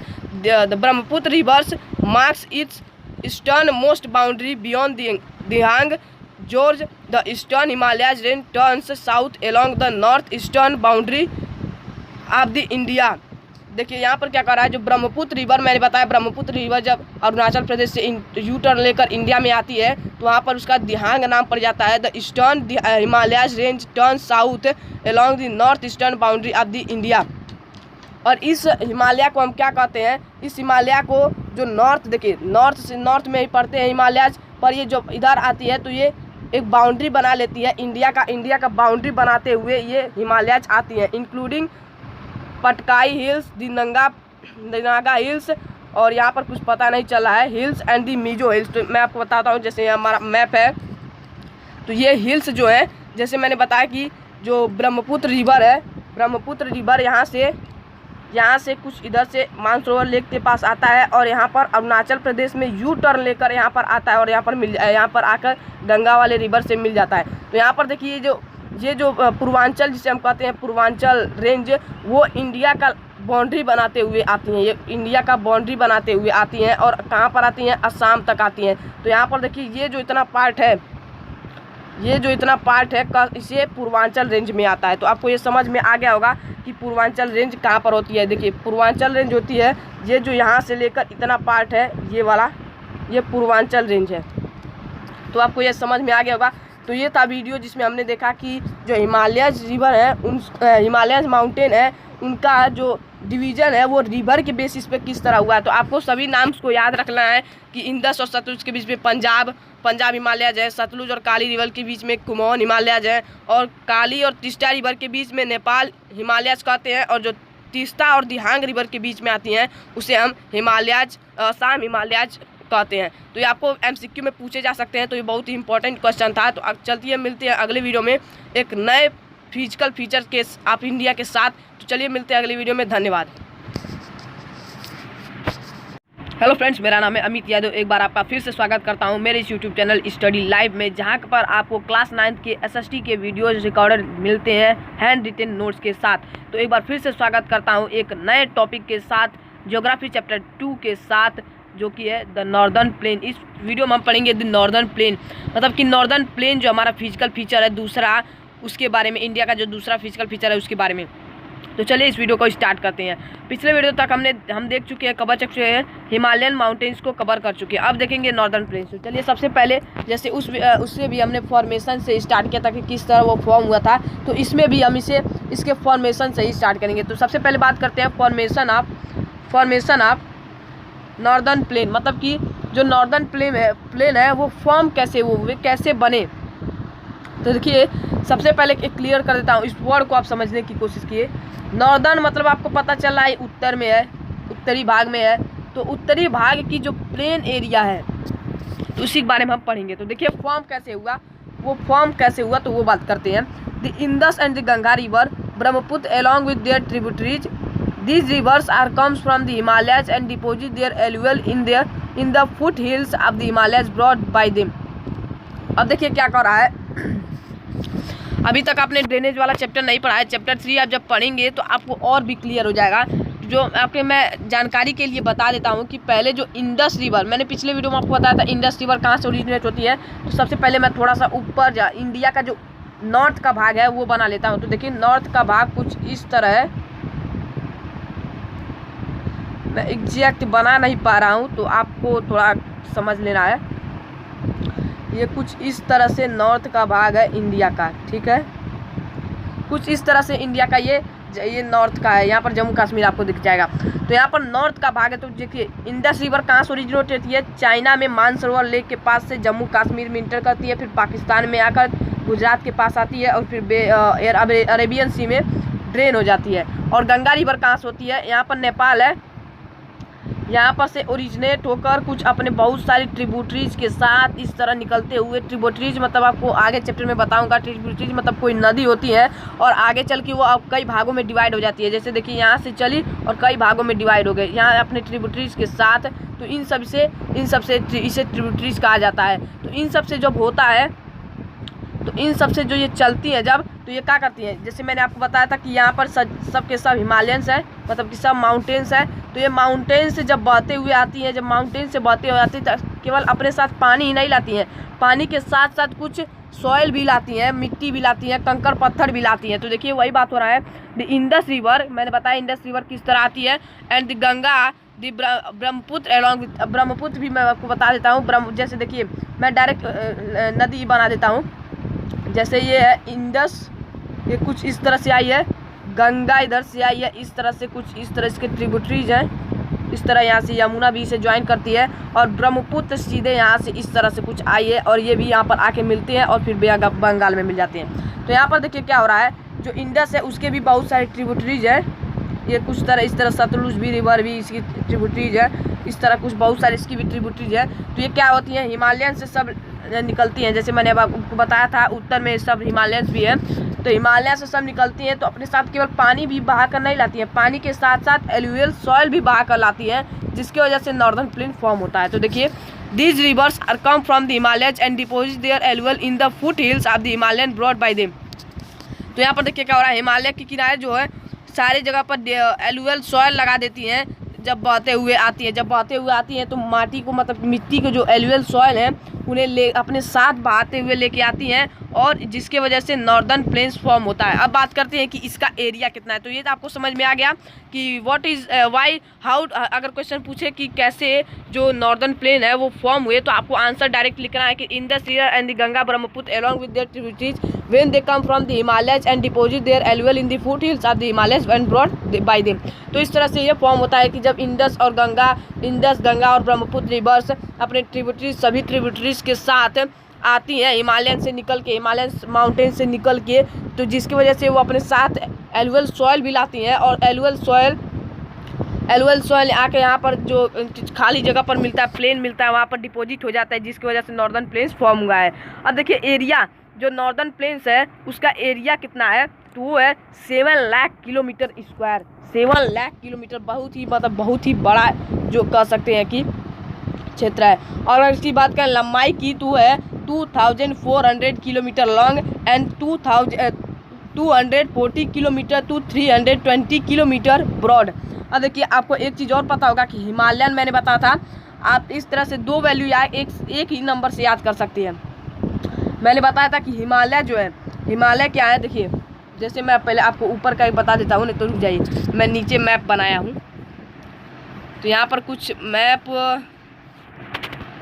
मैप जैसे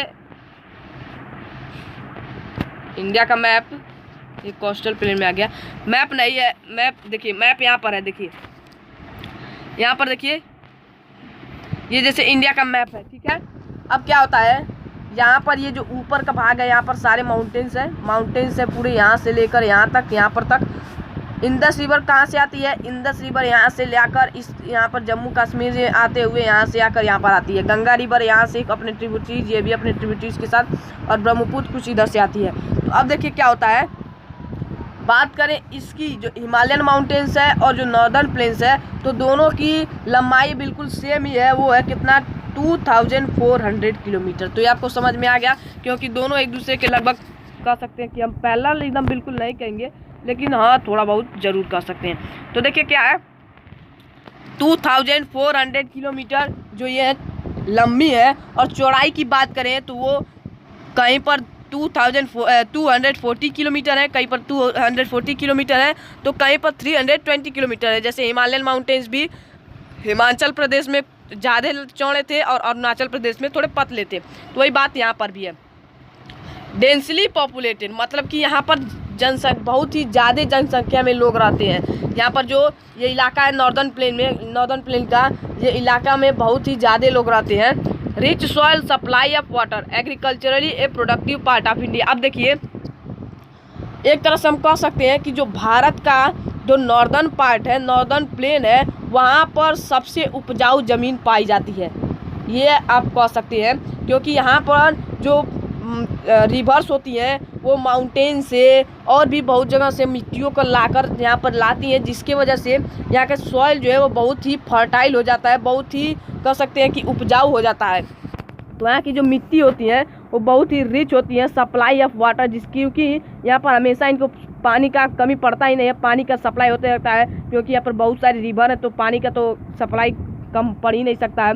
agriculture of A productive part of India, यहाँ पर खेती के लिए खेती यहाँ पर बहुत ही ज़्यादा की जाती है, खेती के लिए बहुत ही अच्छी जगह कह सकते हैं। अब देखिए geographically features of the northern planes of the India. अगर हम जियोग्राफिकली देखें नॉर्दर्न प्लेन्स के फीचर्स क्या हैं, नॉर्दर्न प्लेन्स के क्या फीचर है जियोग्राफिकली अगर देखा जाए तो देखिए रिवराइन आइलैंड। तो रिवराइन पहले सबसे पहले रिवर से शुरू करते हैं, ठीक है। रिवर क्या होती है, माउंटेन से निकलती हैं रिवर, माउंटेन से रिवर निकलती हैं, जो कि बहुत सारे एलुअल सॉइल जो होती हैं उन्हें लाकर डिपॉजिट कर देती हैं, जिसकी वजह से ये फॉर्म होता है। ये तो आपको पता चल गया।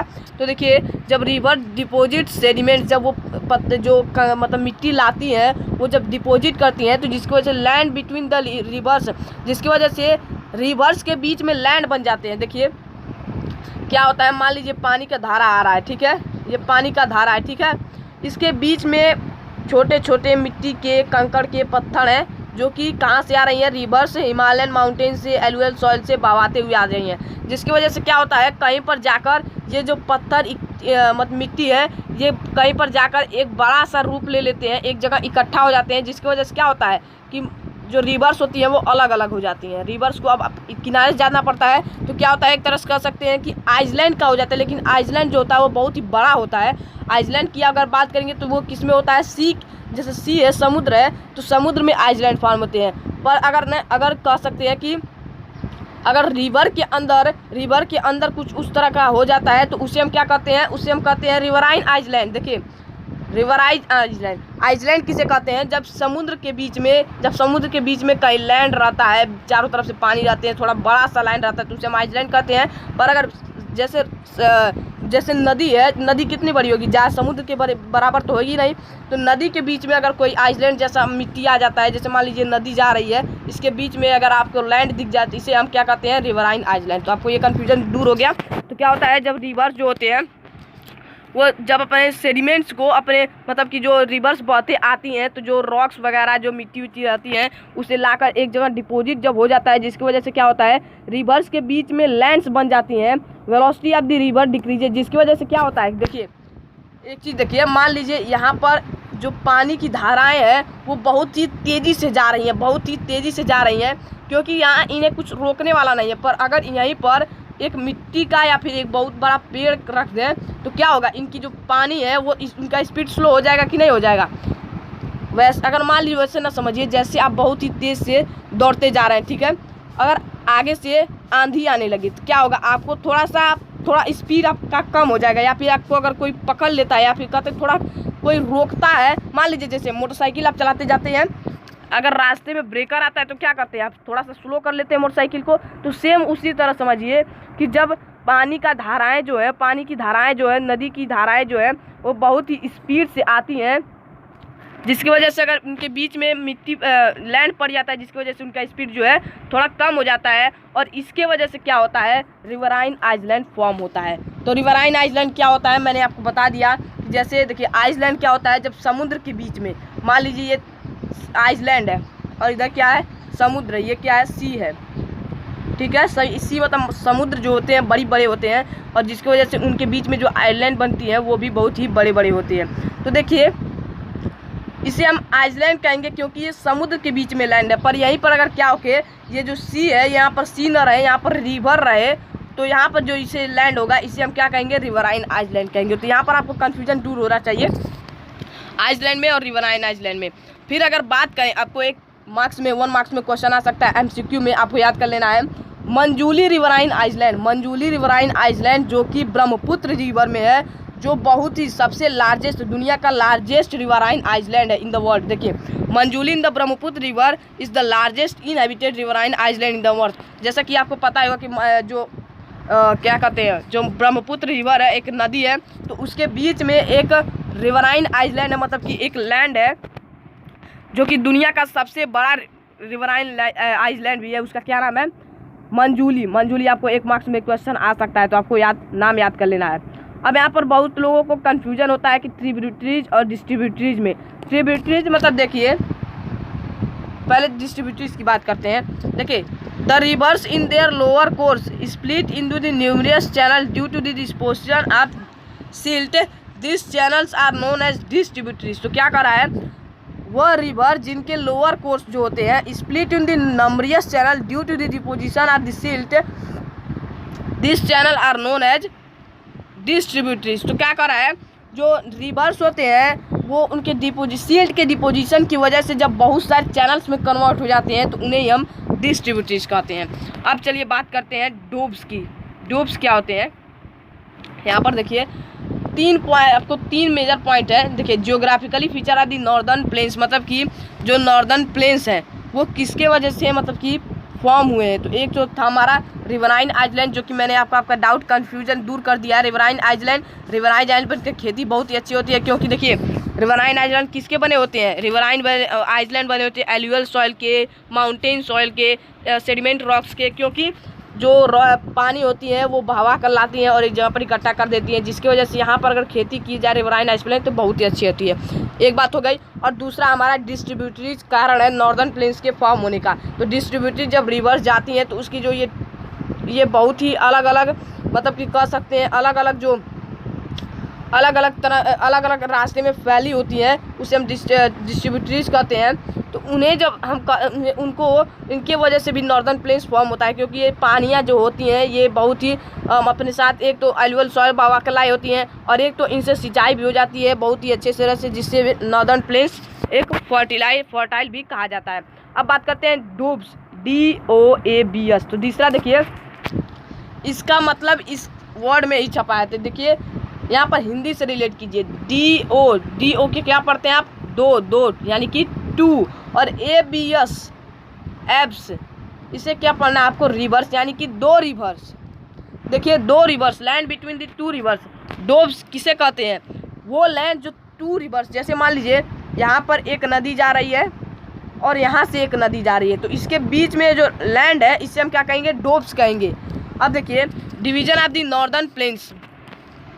अब बात आता है division of the northern planes का डिवीजन किस तरह हुआ। तो चलिए अब बात करते हैं हमारे एक बहुत ही इंपॉर्टेंट टॉपिक नॉर्दर्न प्लेन्स में। तो देखिए सबसे पहला है Punjab plains. Western part of the northern plains form the Indus and its tributaries the Jhelum and the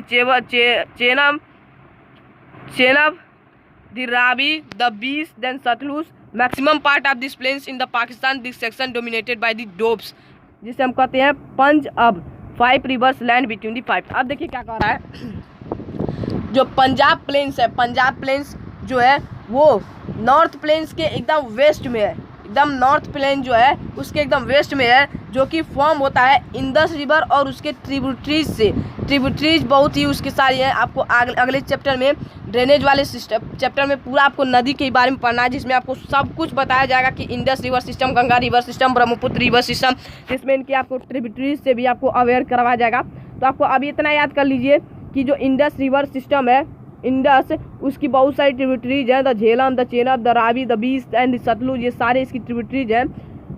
और देखिए maximum part of the plain in the Pakistan, और इस प्लेन का ज़्यादातर हिस्सा जो है वो पाकिस्तान है। और this section is dominated by the 2 abs, पंज एब 5 river between the 5 land between the 5 reverse. अब देखिए मैंने आपको कहा कि नॉर्दर्न प्लेन्स का एक और बड़ा ही कारण है, कौन है, DOABS, डोब्स। अब देखिए जो पंजाब प्लेन है, पंजाब प्लेन वो भी क्या है, वो भी जो है वो डूब्स की ही तरह है। डूब्स के मतलब क्या, देखिए जो पंजाब प्लेन है, देखिए डोब्स मतलब कि 2 रिवर के बीच में लैंड, और पंजाब मतलब कि 5 रिवर के बीच में। देखिए पंजाब पंज किसे कहते हैं, 5 को, और अब मैंने बताया कि रिवर यानी कि 5 रिवर, लैंड बिटवीन 5 रिवर्स, मतलब कि मान लीजिए लैंड है तो एक रिवर यहाँ से गई है, एक रिवर यहाँ से गई है, एक रिवर यहाँ से गई है, एक रिवर यहाँ से गई है, मतलब 5 लैंड इसके चारों तरफ है। तो अब देखिए अब बात करते हैं कि ये कहाँ पर है। तो देखिए जैसे हमारा ये मैप है, तो यहाँ पर देखिए नॉर्दर्न प्लेन्स। सबसे पहले नॉर्दर्न प्लेन्स क्या है, यहाँ से लेकर ये जितना भी है, यहाँ पर नॉर्थ का जो पार्ट है ये नॉर्दर्न प्लेन्स है। तो अब देखिए ये जो हिस्सा है, ये थोड़ा नीचे जाते बन गया, ये जो हमारा हिस्सा है ये है पंजाब प्लेन्स। उसके बाद ये जो हिस्सा है ये है गंगा प्लेन्स, और ये जो है हिस्सा है ये है ब्रह्मपुत्र प्लेन्स। अब हम इन दोनों के बारे में पढ़ते हैं। चलिए सबसे पहले आपको कन्फ्यूजन दूर हो गया कि पंजाब प्लेन्स कौन सा है, ये वाला जो जिसका ज़्यादातर पार्ट किस्सा है। यहाँ पर थोड़ा मुझसे गलती बन गई है। पंजाब प्लेन्स जो है वो यहाँ से लेकर इसका ज़्यादातर पार्ट जो है वो पाकिस्तान में है, उसके बाद गंगा प्लेन है। तो अब इतना आपको समझ में आ गया। और यहाँ पर देखिए इंडस रिवर, मैंने आपको बताया था कि इंडस रिवर यहाँ से चलती है, इसके बहुत सारी ट्रिब्यूटरीज हैं, झेलम, रावी, सतलुज। तो ये जो पार्ट है यही है पंजाब प्लेन। अब आपको कन्फ्यूजन दूर है। तो अब देखिए पंजाब प्लेन्स लगभग ख़त्म हो गया हमारा। पंजाब प्लेन मैंने आपको सब कुछ बता दिया कि पंजाब प्लेन का इसका जो नॉर्थ है वो वेस्ट में है, मतलब नॉर्थ जो पार्ट है उसके वेस्ट में है, ये आपको समझ में आ गया। अब बात करते हैं Ganga plains, the Ganga plain. अब चलिए हमारा एक और टॉपिक आ गया। The Ganga plains extend between the Ghaghara and the Teesta rivers, cover state Haryana, Delhi, UP, Bihar, partly in Jharkhand and West Bengal. अब देखिए गंगा प्लेन्स के बारे में। जो गंगा प्लेन है वो घाघरा और टिस्टा रिवर के बीच में जो प्लेन है उसे हम गंगा प्लेन कहते हैं। और ये कौन कौन से जो कह सकते हैं कि स्टेट को कवर करती है, तो वो Haryana, Delhi, UP, Bihar, Jharkhand and West Bengal. अब चलिए मैप पर देखते हैं इसे। तो चलिए आ जाते हैं मैप पर। तो यहाँ पर देखिए आपको पता होगा कि हमारा है यहाँ पर। तो यहाँ पर देखिए घाघरा रिवर जो है, घाघरा यहाँ से कुछ इस तरह है, टिस्टा रिवर कुछ यहाँ पर है। तो यहाँ से जो ये पार्ट है, ये वाला जो नॉर्दर्न प्लेन है, इसे हम क्या कहते हैं, इसे हम कहते हैं Ganga northern plains, Ganga plains. और इसके बीच में कौन कौन सी स्टेट है, दिल्ली है, यूपी है, झारखंड का कुछ पार्ट है, वेस्ट बंगाल यहाँ पर है। यहाँ पर देखिए वेस्ट बंगाल भी है, वेस्ट बंगाल का भी पूरा पार्ट नहीं है, कुछ पार्ट्स, और उत्तर प्रदेश का तो लगभग सभी पार्ट्स हैं। तो आपको ये भी गंगा प्लेन भी समझ में आ गया होगा। कोई डाउट है तो आप कमेंट में कर सकते हैं बेझिझक। अब देखिए हमने पंजाब प्लेन पढ़ लिया, गंगा प्लेन पढ़ लिया। तो गंगा प्लेन को आप देख सकते हैं, this is the middle plain of the northern plains, ठीक है, फ्रॉम वेस्ट टू ईस्ट, ठीक है। अब देखिए ब्रह्मपुत्र प्लेन क्या है, Brahmaputra plain east of the Ganga plain, most of the part in the Assam. Brahmaputra plain है जो है वो गंगा प्लेन के ईस्ट में है और इसका ज़्यादातर जो पार्ट है वो असम में है। अब देखिए आते हैं फिर से मैप पे हम अपने, देखिए ये हमारा मैप है।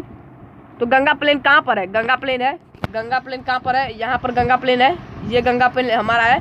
तो इसके ईस्ट में तो क्या है, ये वेस्ट है, ये ईस्ट है, तो इसके ईस्ट में जो ये प्लेन है ये क्या है, ये हमारा ब्रह्मपुत्र प्लेन। ये आपको समझ में आ गया। अब एक बार मैं आपको फिर से पूरा दर्शा देता हूँ। तो देखिए ये हमारा मैप है इंडिया का। तो यहाँ पर देखिए यहाँ से यहाँ तक जो प्लेन है ये कौन सा है, ये पंजाब प्लेन है, पंजाब प्लेन। उसके बाद ये जो हमारा प्लेन है, ये हमारा जो प्लेन है ये कौन सा प्लेन है, गंगा प्लेन। उसके बाद ये जो हमारा प्लेन है ये कौन सा प्लेन है, ब्रह्मपुत्र प्लेन। अब आपको समझ में आ गया इतने दूर में। और देखिए कैसे आती हैं, कैसे फॉर्म हुए हैं। ये जो माउंटेन्स है, ये माउंटेन्स है, देखिए ये जो माउंटेन्स है, ये माउंटेन्स नॉर्थ में जो है इनके वजह से ये प्लेन फॉर्म हुए हैं। ठीक है, कन्फ्यूजन दूर हो गया। चलिए अब आगे पढ़ते हैं। नॉर्दर्न प्लेन्स एक बहुत ही इंपॉर्टेंट टॉपिक है। अब देखिए region of the northern plains. अब तक तो हमने पढ़ा division of the northern plains, अब हम पढ़ते हैं region of the northern plains. देखिए डिवीजन और रीजन में अलग है। मतलब डिवीजन मतलब कि उन्हें बांटा गया है, और रीजन मतलब कि किस किस तरह की है। देखिए डिवीजन में मतलब कि बांट दिया गया है उन्हें अलग अलग स्टेट के बेसिस पे, रिवर के बेसिस पे।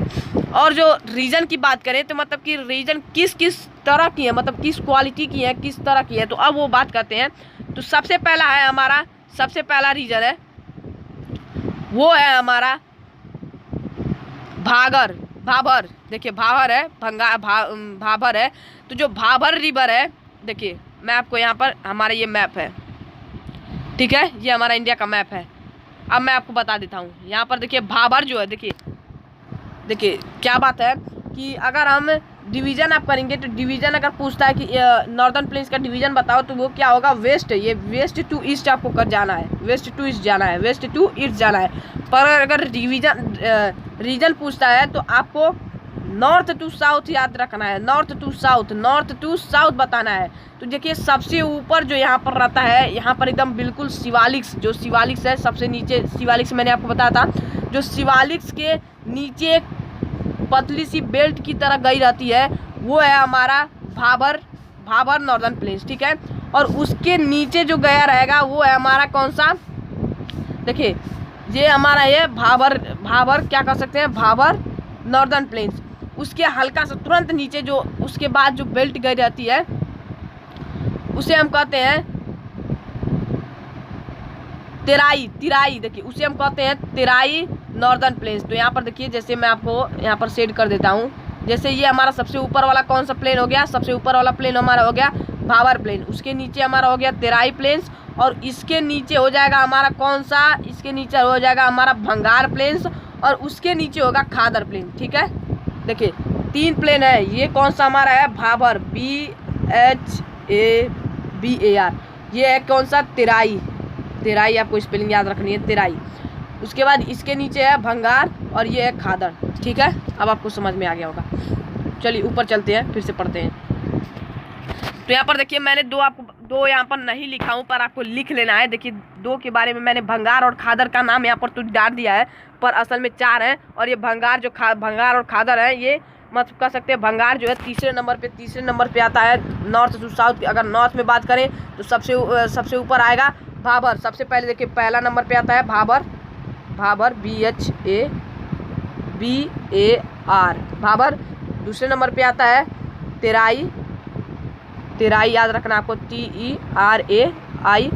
तीसरे नंबर पे ये वाला है, और चौथे नंबर पे ये वाला है। अब देखिए भाबर अगर पूछता है कि व्हाट इज भाबर, ठीक है, तो भाबर में आपको बताना है, Bhabar it is a northern plains, its belt is parallel going to the Shivaलिक्स माउंटेन। शिवालिक्स और आउटर हिमालय कह सकते हैं। मतलब कि ये एक नॉर्दर्न प्लेन्स है जो कि बेल्ट, क्या का मतलब, बेल्ट मतलब कि यही जैसे मतलब जितनी दूर में गई है ना बेल्ट की तरह से, यही बेल्ट मतलब आप समझ लीजिए। देखिए अगर कोई पूछता है कि भाबर प्लेन्स की एक्सप्लेन कर दो, तो क्या कहेंगे कि भाबर प्लेन्स जो है वो पैरेलल गई हैं। पैरेलल किसके गई हैं, शिवालिक हिमालयास के पैरेलल गई हैं उसके साउथ में। देखिए it is the south going parallel belt, it is the south going parallel belt of Shivalik Himalayas, ठीक है, नॉर्दर्न प्लेन्स में आपको बता देना है। और अगर कोई पूछता है कि तेराई नॉर्दर्न प्लेन्स, तो तेराई का क्या है, it is south of the Bhabar plain, it is the south of Bhabar plain. आपको ये क्वेश्चन आप बन सकता है। अब बात करते हैं भंगार। भंगार क्या है? भंगार को आपको ऐसे ही लग रहा है भंगार एकदम भंगार हो गया है। ओल्डेस्ट एलुअल, यहाँ पर एलुअल जो है वो एकदम पुराना है। लेस फर्टाइल है, soil contain calcareous deposit known as kankar. यहाँ पर देखिए जैसे ये कंकड़ क्या होते हैं, यहाँ पर ये देखिए छोटे छोटे ये जो छोटे छोटे पत्थर है ना, इसी को हम कंकड़ कहते हैं। तो यही देखिए भंगार जो है, ये जो है यहाँ पर एलुअल सॉइल जो है वो बहुत ही पुरानी है, बहुत ही पुरानी एलुअल सॉइल है। और ये फर्टाइल भी उतनी ज़्यादा नहीं, थोड़ा कम फर्टाइल है। और जो सॉइल है इनमें कंकड़ होते हैं, ठीक है। अब बात करते हैं खादर। खादर जो कि हमारा चौथे नंबर पे आता है। तो खादर जो है सबसे फर्टाइल, अगर बात करें तीनों के, मतलब देखिए अगर बात करें चारों की, तो जो पहला है वहाँ पर तो एलुअल सॉइल मिलता है जो कि हर साल चेंज होते रहते हैं। जो दूसरा है तेराई जो दूसरा है, वहाँ पर मार्सी है, वहाँ पर थोड़ी मतलब कि कह सकते हैं कि कचड़े मादल है, कचड़े की तरह से है। और जो तीसरा है भंगार, वहाँ पर कंकड़ होते हैं जो कि लेस फर्टाइल है। और चौथा जो है सबसे ज़्यादा फर्टाइल है खादर, जो कि हाई फर्टाइल है, न्यू एलुअल है और रिन्यूडेड एवरी ईयर, मतलब हर साल बदलता रहता है, तो ये था नॉर्दर्न प्लेन्स का फुल एक्सप्लेनेशन। अब पढ़ेंगे हम अगले वीडियो में पेनिनसुलर प्लेट्यू। तो एक बार जाते जाते मैं आपको एक बार और एक्सप्लेन करना चाहता हूँ कि देखिए अगर ये बात करिए शिवालिक माउंटेन है, तो इसके नीचे जो बेल्ट गई है नॉर्दर्न प्लेन्स की, वो कौन सी है? भाबर है, भाबर। उसके नीचे जो बेल्ट गई है वो कौन सी है? तेराई है। उसके नीचे जो गई है वो कौन सी है? भंगार है। और उसके नीचे जो गई है खादर, यानी कि खादर चौथे नंबर। देखिए Bhabar first, Terai second, Bhangar third, और जो खादर है वो फोर्थ है। कैसे? North to south. चलिए इस वीडियो में इतना ही, मिलते हैं अगले वीडियो में पेनिनसुलर प्लेट्यू के साथ। धन्यवाद। हेलो फ्रेंड्स, मेरा नाम है अमित यादव। एक बार फिर से आपका स्वागत करता हूं मेरी यूट्यूब चैनल में स्टडी लाइव में। दोस्तों जैसा कि आपको पता है कि हम geography chapter 2 class 9 physical features India में 2 फिजिकल फीचर इंडिया के पढ़ चुके हैं, the northern plains, the Himalayan mountains.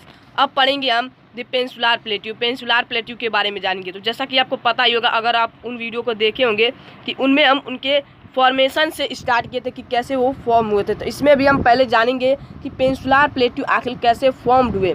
तो चलिए बात करते हैं कि कैसे ये फॉर्म हुए। तो देखिए it is form due to the breaking and drifting of Gondwana land. It is form due to the breaking and drifting of Gondwana land.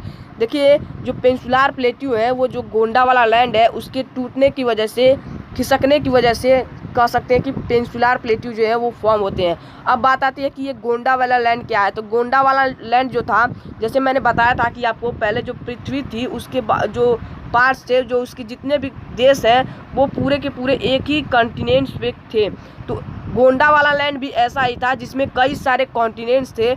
पर जब गोंडावाला लैंड ब्रेक हुआ, जिसकी वजह से कई सारे देश इधर उधर चले गए, कई सारे जो कंट्री है वो इधर उधर चले गए, जिसकी वजह से पेनिनसुलर प्लेट्यू जो है वो फॉर्म हुए। तो आपको पता चल गया जो कि गोंडावाला लैंड था वो बहुत साल मिलियंस ईयर्स एगो जो है वो ब्रेक हुए थे, ड्रिफ्ट हुए थे। और कैसे हुए थे मैंने बताया था, टेक्टोनिक प्लेट्स की मूवमेंट की वजह से। कौन सी टेक्टोनिक प्लेट यहाँ पर आएगी? डाइवर्जिंग, जिसमें जो टेक्टोनिक प्लेट्स रहते हैं वो एक दूसरे से दूर जाते हैं, मैंने आपको बताया था।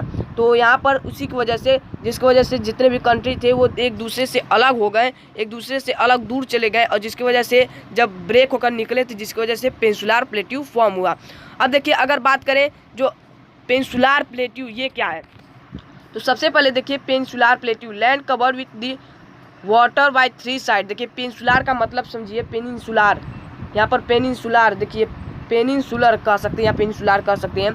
पेनिनसुलर उस लैंड को कहते हैं जब कोई लैंड 3 तरफ से पानी से घिरा हो। जैसे कि अगर आप बात करेंगे इंडिया की, तो इंडिया में आपने देखा होगा कि मान लीजिए जैसे ये इंडिया का साउथ का भाग है, तो ऊपर का तो नॉर्थ का भाग तो पूरा ज़मीन से घिरा है, पर नीचे का भाग देखेंगे जो कोस्टल एरिया है वहाँ पर देखेंगे वेस्ट में भी पानी है, एकदम बिल्कुल नीचे भी पानी है और ईस्ट में भी पानी है। तो आपको यहाँ पर ये एक पेनिनसुलर है, और पेनिनसुलर यहीं पर इतने दूर में ही पेनिनसुलर है। तो चलिए अब बात करते हैं प्लेट्यू के बारे में। तो टेबल लैंड लाइक स्ट्रक्चर, कुछ टेबल लैंड लाइक स्ट्रक्चर होते हैं इनके कि मतलब कि ये कुछ इस तरह से जैसे ये हमारी धरती है, ये हमारी धरती है, तो क्या होता है यहाँ पर कुछ इस तरह से जो ज़मीनें होती हैं वो उठी होती हैं, थोड़े कड़े अच्छे मतलब कि मजबूत होते हैं, पहाड़ों की तरह रॉक्स की तरह होती हैं। तो यहाँ पर क्या देख रहे हैं कि जैसे ये ज़मीन हमारी सरफेस गई है, इसके ऊपर ये पर कुछ टेबल लाइक उठ जाए होते, एकदम बिल्कुल पहाड़ों की नहीं कि नोकीले होती है, नोकीले पूरे नहीं होते हैं, टेबल लाइक स्ट्रक्चर होते हैं, कुछ इस तरह से होते हैं। तो आपको समझ में आ गया होगा कि प्लेट्यू क्या होता है। अब बात करते हैं कि इंडिया में जो पेनिनसुलर प्लेट्यू है वो कहाँ कहाँ पर है। तो इंडिया में पेनिनसुलर प्लेट्यू दो भागों में बटे हुए हैं। इंडिया में पेनिनसुलर प्लेट्यू दो भागों में बटे हुए हैं। Division of the peninsular plateau, तो देखिए पहला है सेंट्रल आइलैंड और दूसरा है Deccan plateau. And it composed of the old crystalline igneous and metamorphic rock black soil volcanic origin. अब बात करते हैं पहले फिर से पेनिनसुलर जो ये सेंट्रल आइलैंड और डिकेन प्लेट्यू है ये किन चीज़ों के बने हैं। तो ये जो है वो old crystalline igneous and metamorphic rock के बने हैं, सेडिमेंट रॉक के नहीं बने हैं। जो पुराने इग्नियस कह सकते हैं कि पुराने इग्नियस और मेटामॉर्फिक रॉक के बने हैं। और यहाँ पर वोल्केनिक भी ओरिजिन होते हैं, मतलब कि यहाँ पर लावा भी कह सकते हैं कि वोल्केनो भी फूटते रहते हैं। अब बात करते हैं जो डिवीज़न हुआ है इंडिया में सेंट्रल आइलैंड और डिकेन प्लेट्यू इन दोनों के बारे में। तो central island north of the Narmada river. तो देखिए नर्मदा रिवर पहले आपको पता होना चाहिए कि नर्मदा रिवर क्या है। तो नर्मदा रिवर मैं आपको बताता हूँ कि नर्मदा रिवर कहाँ है। नर्मदा देखिए जैसे ये इंडिया का मैप है, तो नर्मदा रिवर कुछ यहाँ से इस तरह से गई है। समझ में आ गया नर्मदा रिवर कहाँ पर है। तो देखिए नर्मदा रिवर कुछ यहाँ पर गई है, north of the Narmada river and south of the Narmada river. यानी कि देखिए नर्मदा रिवर यहाँ पर से कुछ गई है, यहाँ से कुछ गई है नर्मदा रिवर कुछ यहाँ से गई है। तो इसके नॉर्थ में कौन है, सेंट्रल आइलैंड। तो ये वाला सेंट्रल आइलैंड है। और इसके साउथ में कौन है, ये जो पार्ट है डिकेन प्लेट्यू। देखिए डिकेन प्लेट्यू यहाँ पर देखिए पेनिनसुलर मैंने कहा 3 साइड्स सराउंडेड है। यहाँ पर देखिए यहाँ पर भी पानी है, यहाँ पर भी पानी है, यहाँ पर पानी है। और इसके ऊपर से जितना है यहाँ पर लैंड है, यहाँ पर ये सारी लैंड है। तो यहाँ पर ये जो पार्ट है थोड़ा ऊपर बन गया है, यहाँ पर भी ये भी थोड़ा सा नीचे ही है। तो यहाँ पर ये जितने भी पार्ट हैं ये पेनिनसुलर प्लेट्यू है। तो देखिए आपको याद रखना है कि अगर क्वेश्चन आ जाता है differentiate between the central island and Deccan plateau, तो सबसे पहले आपको पॉइंट क्या लिखना है, north of the Narmada river और डिकेन प्लेट्यू में south of the Narmada river. Narmada river यहाँ पर है, ये नर्मदा रिवर यहाँ से गई है। तो इसके नॉर्थ में क्या है, सेंट्रल आइलैंड, और इसके साउथ में क्या है, डिकेन प्लेट्यू। अब देखिए सेंट्रल आइलैंड जो है covering a major area of Malwa plateau covered by Vindhyan north Satpura at the south of Aravalli hills on the north west. अब देखिए क्या है, जो सेंट्रल आइलैंड है वो दो तरह से बटा हुआ है। आपको दो तरह इनका नाम याद रखना है। जो सेंट्रल आइलैंड है वो दो तरह से बटे हुए हैं। तो देखिए मैं आपको बताता हूँ सेंट्रल आइलैंड कहाँ पर है। ये है सेंट्रल आइलैंड, ठीक है, ये है सेंट्रल आइलैंड, इतना पार्ट इसका, ये पूरा सेंट्रल आइलैंड है। तो इधर का जो पार्ट है ये वेस्ट का, ये मालवा प्लेट्यू, और इधर का जो पार्ट है इसे हम कहते हैं छोटा नागपुर प्लेट्यू। याद रखिए दोनों, आपको कहीं कॉपी में आप बिल्कुल ही लिख लीजिए इसे। देखिए जो वेस्ट में पार्ट है सेंट्रल आइलैंड का उसे हम कहते हैं मालवा प्लेट्यू, और जो ईस्ट में पार्ट है उसे हम कहते हैं क्या, छोटा नागपुर प्लेट्यू। ये आपका डाउट कन्फ्यूजन दूर हो गया। और ये जो अरावली हिल्स है वहाँ से उसके नज़दीक कह सकते हैं कि उसके पास ही है। अब देखिए अब बात करते हैं डिकेन प्लेट्यू की। तो डिकेन प्लेट्यू के हम जाने के लिए आगे बढ़ते हैं। तो आइए आपको ये कन्फ्यूजन तो दूर हो गया होगा कि देखिए पेनिनसुलर प्लेट्यू, सेंट्रल आइलैंड, देखिए सेंट्रल आइलैंड और डिकेन प्लेट्यू ये दोनों क्या है, पेनिनसुलर प्लेट्यू। सेंट्रल आइलैंड क्या है, इतना दूर है, मालवा प्लेट्यू इतना दूर है, मतलब वेस्ट में जो है, इधर देखिए ईस्ट में है मालवा प्लेट्यू और वेस्ट में है छोटा नागपुर प्लेट्यू। ठीक है, आपको कन्फ्यूजन दूर हो गया। अब बात करते हैं डिकेन प्लेट्यू की। अभी हम किसकी बात कर रहे हैं, अभी हम चल रहे हैं, अभी हम सेंट्रल आइलैंड की और भी बातें जानते हैं। तो देखिए rivers the Chambal, the Sindh, the Betwa and the Ken from the flow south west to north east, the central island are wider in the west but narrow in the east. तो देखिए आप क्या कर रहा है, रिवर्स जो है चंबल और सिंध, चंबल सिंध और बेतवा जो है ये बहुत ही मुख्य रिवर्स हैं जो इन प्लेट्यू के बीच में आती हैं। अब देखिए जो रिवर्स हैं ये फ्लो कैसे करती हैं, साउथ टू वेस्ट। यहाँ पर देखिए जैसे ये है तो साउथ ये हमारा तो साउथ टू वेस्ट फ्लो करती जाती हैं, साउथ टू वेस्ट फ्लो करती जाती हैं इनके बीच से। ठीक है, ये कन्फ्यूजन दूर होगा आपको। अब आगे बढ़ते हैं और देखिए north to east, north to देखिए जैसे ये क्या है, ये हमारा प्लेट्यू है, तो यहाँ पर देखिए साउथ से ईस्ट वेस्ट बहती जाती है और नॉर्थ टू ईस्ट बहती जाती है इन प्लेट्यू के बीच में से जो प्लेट्यू है। ठीक है, ये आपका डाउट कन्फ्यूजन दूर होना चाहिए एकदम बिल्कुल ही। अब बात करते हैं जो सेंट्रल हाईलैंड्स है are wider in the west but the narrow in the east. अब देखिए जो सेंट्रल आइलैंड है, यहाँ पर वेस्ट में जो सेंट्रल आइलैंड है वो बड़े बड़े हैं, बट मतलब कि चौड़े चौड़े हैं, पर अगर बात करें कि ईस्ट में तो वो पतले पतले हैं। आपको कन्फ्यूजन एकदम बिल्कुल ख़त्म कर लीजिएगा। देखिए जो वेस्ट है, जो सेंट्रल आइलैंड के प्लेट्यू है वो वेस्ट में पूरे चौड़े चौड़े हैं, पर बात करें ईस्ट में तो वो थोड़े पतले पतले हैं, यहाँ पर समझ जाइएगा। और क्या है, the eastern ward extension of the plateau are known as Bundelkhand and the Baghelkhand. आपको ये दोनों नाम बहुत ही अच्छे से याद करना है। जो ईस्टर्न वार्ड है, जो छोटा नागपुर मैंने बताया, जो छोटा नागपुर का एक्सटेंशन है उसे हम बुंदेलखंड और बघेलखंड कहते हैं। ये समझ में आ गया आपको। अब बात करते हैं डिकेन प्लेट्यू की। तो देखिए डिकेन प्लेट्यू जो है वो northern border Satpura after the Narmada. देखिए ये नॉर्थर्न बॉर्डर है जो सतपुरा रिवर, जो नर्मदा रिवर है, नर्मदा रिवर कुछ इस तरह से गई है, नर्मदा रिवर उसके ऊपर क्या है, उसके ऊपर है सेंट्रल आइलैंड और उसके नीचे कुछ इस तरह का ट्रायंगल शेप का क्या है, डिकेन प्लेट्यू है। तो नॉर्दर्न बॉर्डर जो है, ये जिसका ऊपर वाला बॉर्डर है वो सतपुरा रिवर के पास ही है। ये आपको समझ में आ गया।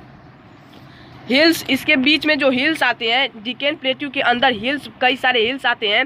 देखिए महादेव, कैमर एंड माइकल जो कि ईस्टर्न बॉर्डर पे आते हैं। तो देखिए इसके अंदर जो डिकेन प्लेट्यू है इसके अंदर कुछ हिल्स आते हैं। तो देखिए हिल्स जैसे मान लीजिए ये डिकेन प्लेट्यू है, नीचे का मैंने बताया, ऊपर सेंट्रल आइलैंड और डिकेन प्लेट्यू। तो ईस्टर्न बॉर्डर ये वाला इधर का ईस्ट है, तो इस पर कुछ हिल्स है, यहाँ पर कुछ इसके बॉर्डर पर हिल्स हैं जो कि एकदम इसको बॉर्डर ही बनाते हैं, इसका बॉर्डर ही बनाते हैं। जो हिल्स इसके जो डिकेन प्लेट्यू है उसका बॉर्डर बनाते हैं। अब कौन कौन से हिल्स है, महादेव, कैमर एंड दी माइकल। आपको समझ में आ गया।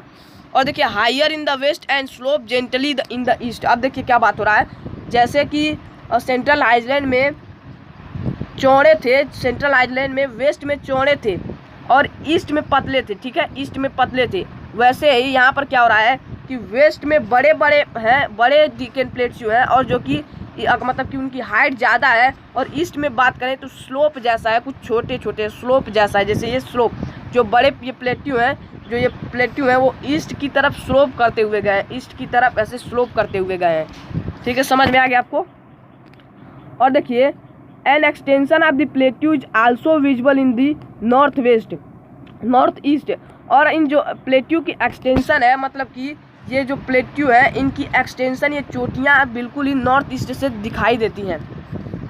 और देखिए Meghalaya plateau, Garo, Khasi and Jaintia hills, Karbi एंग plateau are north Cachar hills. देखिए जो नॉर्थ, देखिए ये प्लेट्यू है, डिकेन प्लेट्यू है, तो यहाँ पर जो मेघालय के बहुत सारे प्लेट्यू हैं, यहाँ पर कौन कौन से हैं, गारो, खासी, जाइंटिया हिल्स, ये सब इनके हिल्स हैं।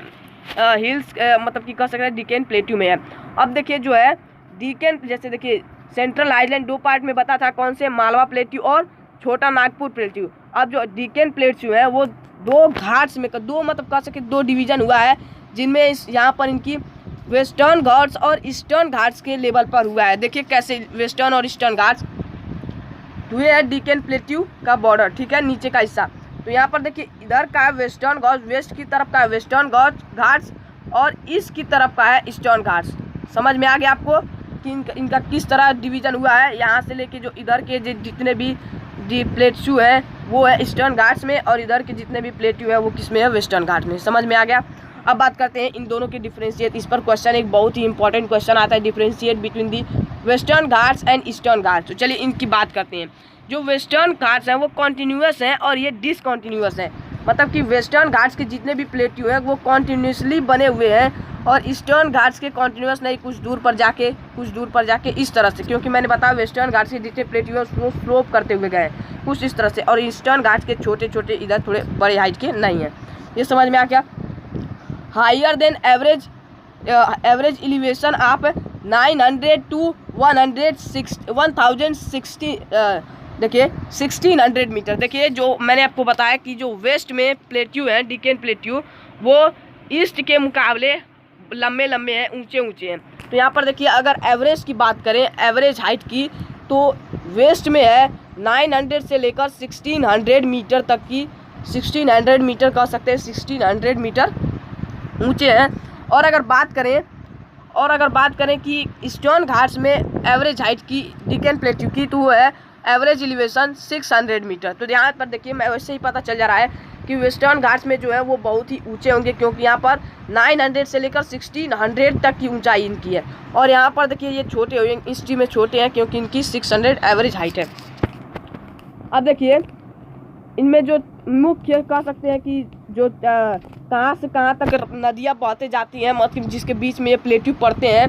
तो देखिए वेस्टर्न घाट्स के जो प्लेट्यू हैं वो तापी से नीलगिरी जो हिल्स है, तापी से जो देखिए मतलब कह सकते हैं कि कौन से हिल्स से कौन सी नदियाँ निकलती हैं। तो देखिए वेस्टर्न घाट्स की बात करें तो वेस्टर्न घाट्स में एक प्लेट्यू है नीलगिरी हिल्स, एक हिल्स है नीलगिरी हिल्स, जहाँ से तापी रिवर निकलती है। तापी रिवर आपको याद करना है, एक हिल्स है जिसका नाम है नीलगिरी, वो तापी रिवर वेस्ट में है, जहाँ से तापी रिवर निकलती है। और अगर ईस्ट की बात करें और ये इस वेस्ट की, तो ईस्ट की बात करें तो ईस्ट में नीलगिरी, देखिए जैसे ये डिकेन प्लेट्यू है,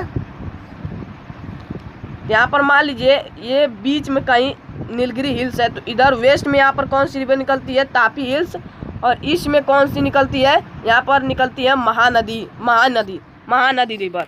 अब देखिए orographic rain climate highest peak Mahanadi. देखिए यहाँ पर जो वेस्टर्न घाट्स है वहाँ पर रेन भी होता है, मौसम जब रेनी सीजन आती है तो रेन भी यहाँ पर बहुत ज़्यादा होते हैं। अब देखिए height progressively increase from the north to south. यहाँ पर देखिए क्या हो रहा है, इनकी जो वेस्टर्न घाट में बात करें तो यहाँ पर ना नॉर्थ से साउथ में हाइट इंक्रीज होते जाती है। मान लीजिए ये नॉर्थ है और इधर साउथ है, तो इसके बाद जो ये इससे भी बड़ा होगा, फिर इससे भी बड़ा होगा। तो इस तरह कुछ नॉर्थ से साउथ में इनकी वेस्टर्न घाट्स के प्लेट्यू की हाइट इंक्रीज होते जाती है। अब देखिए बात करते हैं कि हाईएस्ट वेस्टर्न घाट्स में हाईएस्ट पीक कौन सा है, तो वो है अनाईमुदी, जो कि है 2695 मीटर का, 2695 मीटर का। आपको ये दोनों याद कर लेना है कि वेस्टर्न घाट्स में हाईएस्ट पीक है अनाईमुदी 2695 मीटर का। और अगर ईस्टर्न घाट्स की बात करें तो हाईएस्ट पीक है महेंद्रगिरी, जो कि है 1501 मीटर की। और देखिए जैसे कि जो ईस्टर्न घाट्स के जो प्लेट्यू हैं वो डेल्टा को बनाते हैं। डेल्टा मैं आपको समझा देता हूँ। जैसे कि ये कोई रिवर गई है तो यहाँ पर जैसे ये जाती है तो इसके बीच में कहीं इस तरह से लैंड आ जाएंगे, कुछ इस ट्रायंगल शेप के आ जाएंगे, कुछ ट्रायंगल शेप के आ जाएंगे, तो इसे हम डेल्टा कहते हैं। तो जो प्लेट्यू है वो रिवर्स के बीच में कहीं बीच में ईस्टर्न घाट्स के प्लेट्यू, जैसे मैंने बताया कि जो वेस्टर्न के प्लेट्यू है वो कॉन्टिन्यूसली लगातार प्लेट्यू है। पर ईस्टर्न घाट की प्लेट्यू करें तो कुछ दूर पर प्लेट्यू है, तो कुछ दूर पर प्लेट्यू नहीं है, तो कुछ इस तरह से, जिसकी वजह से यहाँ पर रिवर जो जाती है वो डेल्टा बना लेती है। ठीक है, समझ में आ गया। मेकिंग ऑफ डेल्टा बनाते हैं। तो ये था आज का वीडियो पेनिनसुलर प्लेट्यू के बारे में।